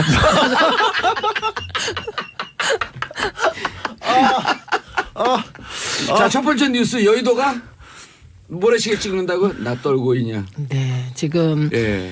그러고 보니 그 네. 검사님이. 그런데 이제 중요한 그러네. 건 떠는 이유는 뭐냐면 빙산의 일각과 빙산의 관계라고 보시면 될 것 빙산의 같습니다. 일각과 예. 관계. 지금 빙산이 하나 떠올랐는데요. 네. 그게 최경환 전 의원. 아, 진짜 현직입니다. 죄송해요. 최경환 의원 관련해서 어허. 국정원 특활비를 상납받았다. 이게 예. 내물성이 있다. 이렇게 해서 어허. 최경환 의원이 이제 검찰이 집도 압수수색하고 어허. 의원회관도 예. 압수수색했습니다. 그러니까 이거는 그 실세 전 정부의 실세 의원이잖아요. 예. 의원이면서 동시에 만약에 댓글이 나오지 않거나 이게 혐의로 드러나지 않으면 책임져야 한다. 그럼 굉장히 톤을 높여서 얘기한 거거든요. 어허. 나 알고 있어? 그렇다고 볼 수밖에 없는 발언이죠. 그리고 실제로 토론이 있은 직후에 경찰이 댓글과 관련된 내용이 나오지 않았다라고 중간 수사 결과를 발표를 전격적으로 합니다. 밤 11시에. 밤 11시에. 아직도 기억이 생생한데요. 그러고 나서 10분여 뒤에 국정원에서 보도자료를 냅니다. 본인들이 말하자면 혐의가 없다라는 어떤 반박 보도자료를 낸 거죠. 그러면 지금 이 상황을 들여다보면 예. 실제로 당, 그러니까 박근혜 대통령이 있었던 한나라당 그리고 경찰, 그 국정원이 서로 짜지 않았으면 도저히 있기 어려운 그런 순서대로 지금 일이 진행된 거거든요. 예. 그래서 컨트롤 타워가 당시에 있지 않았느냐라는 짐작만 했어요. 컨트롤 타워가 있지 않았었냐. 예, 그런데 이번 전화 분석을 해보니까요. 예. 당시에 정무수석이 있었고 아하. 또 하나는 비서실장이 이 통화한 내역이 나오는데 비서실장이 통화한 사람이요. 보통 비서실장이라고 하면은 당시 비서실장 누구였었어요? 하금열 비서실장입니다. 하금열. 네, 비서실장이 보통은 국정원장하고 통화를 하거든요. 예. 조금 더 감안을 하면 차장급하고 통화를 할 수도 있겠다 싶은데 당시 통화 내역에서는 국장급하고 통화를 한 것으로 봐서 뭔가 좀 다급한 것이 아니냐라고 보여지기도 하고요. 그런 굉장히 독특한 그런 전화 기록이 나온 겁니다. 그러면 이렇게 되면 당시에 이게 네. 이명박 대통령 마지막 시기 아니에요? 그렇죠. 임기 마지막에 하금열 비서실장을 소환할 필요가 있겠는데요? 사실요. 예. 지금 말씀드린 몇 명의 그 당사자들의 최대 관심사는 재수사가 가능하냐는 거거든요. 예, 재수사 가능하죠. 재수사 가능하죠. 예, 재수사 가능합니다. 어떤 법으로 재수사가 가능하냐면요. 국정원법 위반으로 공소시효 가능합니다. 10년. 예, 그렇죠. 만주 변호사. 그렇죠. 국정원법 제94조 정치관여 금지 네. 위반. 사실 그때 12월 11일부터 16일 사이가 왜 예. 중요하냐면 지금 문제되고 있었던 국정원의 만행들 헌법 위반들이 예. 그때 사건이 제대로만 밝혀졌어도 어쨌거나 지금 상황까지는 오지 않았지 예. 않았겠느냐 충분히 추정할 수 있거든요. 운명이죠. 예, 운명이죠. 대한민국의. 예. 자, 샵 1035. 짧은 문자 50원, 긴 문자 100원. 윤다희님, 문자 알람 소리 들려서 제 휴대폰에 문자 온 줄로 착각했어요. 죄송합니다. 제가 무음으로 안 해놔서 제 문자가 온 거예요. 죄송합니다. 사과하겠습니다. 앞으로 이런 일 또 있어도 또 사과하겠습니다. 저도 깜짝 죄송합니다. 놀랐습니다. 저도 놀랐어요. 예, 없어야지 이런 일이. 올해는 이제 더 이상 없도록 하겠습니다. 내년엔 몰랑, 몰랑. 자, 두 번째. 예, 자, 두 번째. 그럼 이분들이 지금 구속된 분들이 있기 때문에 네네. 불러서 불어라. 예, 이거 무슨 일이냐 이게. 예. 이 큰 사건이 터졌네. 이거 누가 특정한 거야? 하호영 기자가? 아니 뭐 같이 했죠. 예, 제가 팀장이니까요. 하호영 기자가 2013년 10월 예. 18일인가요? 16일인가 뭐 그 언저리에 예. 사이버 사령부를 세상에 등장시키더니 이제는 국정원 전화 소리. 이게 우리가 전화 얘기하니까 문자 온 게 띵 소리가 난가 보다. 제가 깜짝 놀랐습니다. 자, 두 번째 뉴스. 복권 뉴스 갖고 왔다고요? 복권 뉴스 한번 얘기해 볼까요? 예, 청와대 안 할 것 같다고. 복근이 아니라 복권이죠. 복권. 예. 일반인 사면 복권은 준비하고 있고 네. 법무부에서 명단 작성에 들어갔고 예. 그다음에 일반인 중에 방송인도 일반인이죠. 그렇죠. 예. 방송인도 일반인. 그럼 정봉주 씨는 방송인인가요, 정치인인가요? 방송인이죠. 그렇죠. 시일야 방송되고. 예. 국회의원 125명입니다. 그 어제죠. 예. 2007년 대선에서 이명박 당시 한나라당 후보의 BBK 소유 의혹을 제기하다 실형을 선고받은 예. 정봉주 전 의원의 사면 복권을 요구하는 탄원서를 예. 엄밀히 따지면 실형을 다 살았기 때문에 사면은 된 거고. 예, 그렇죠. 복권만 복권이죠. 있으면 되는 거죠. 예. 근데 저는 의문점이 하나 있는데요. 예. 첫 번째는 정봉주 씨가 정치인인가 방송인인가. 그럼 방송인이죠. 예. 그리고 또 하나는 Right now 방송하고 있잖아요. 예, 나이가 정말 57세인가. 그렇게 나왔어요? 예. 제가 알기로는 좀 많은데요, 이거보다. 그냥 뭐 나이가 많네. 예. 예. 어쨌거나 지금도 실검에 오를 만큼 국민적 관심사죠. 근데 청와대 입장은 뭐예요? 청와대 입장. 청와대 입장 예. 공식적인 것과 비공식적인 거를 예. 말씀을 드릴까요?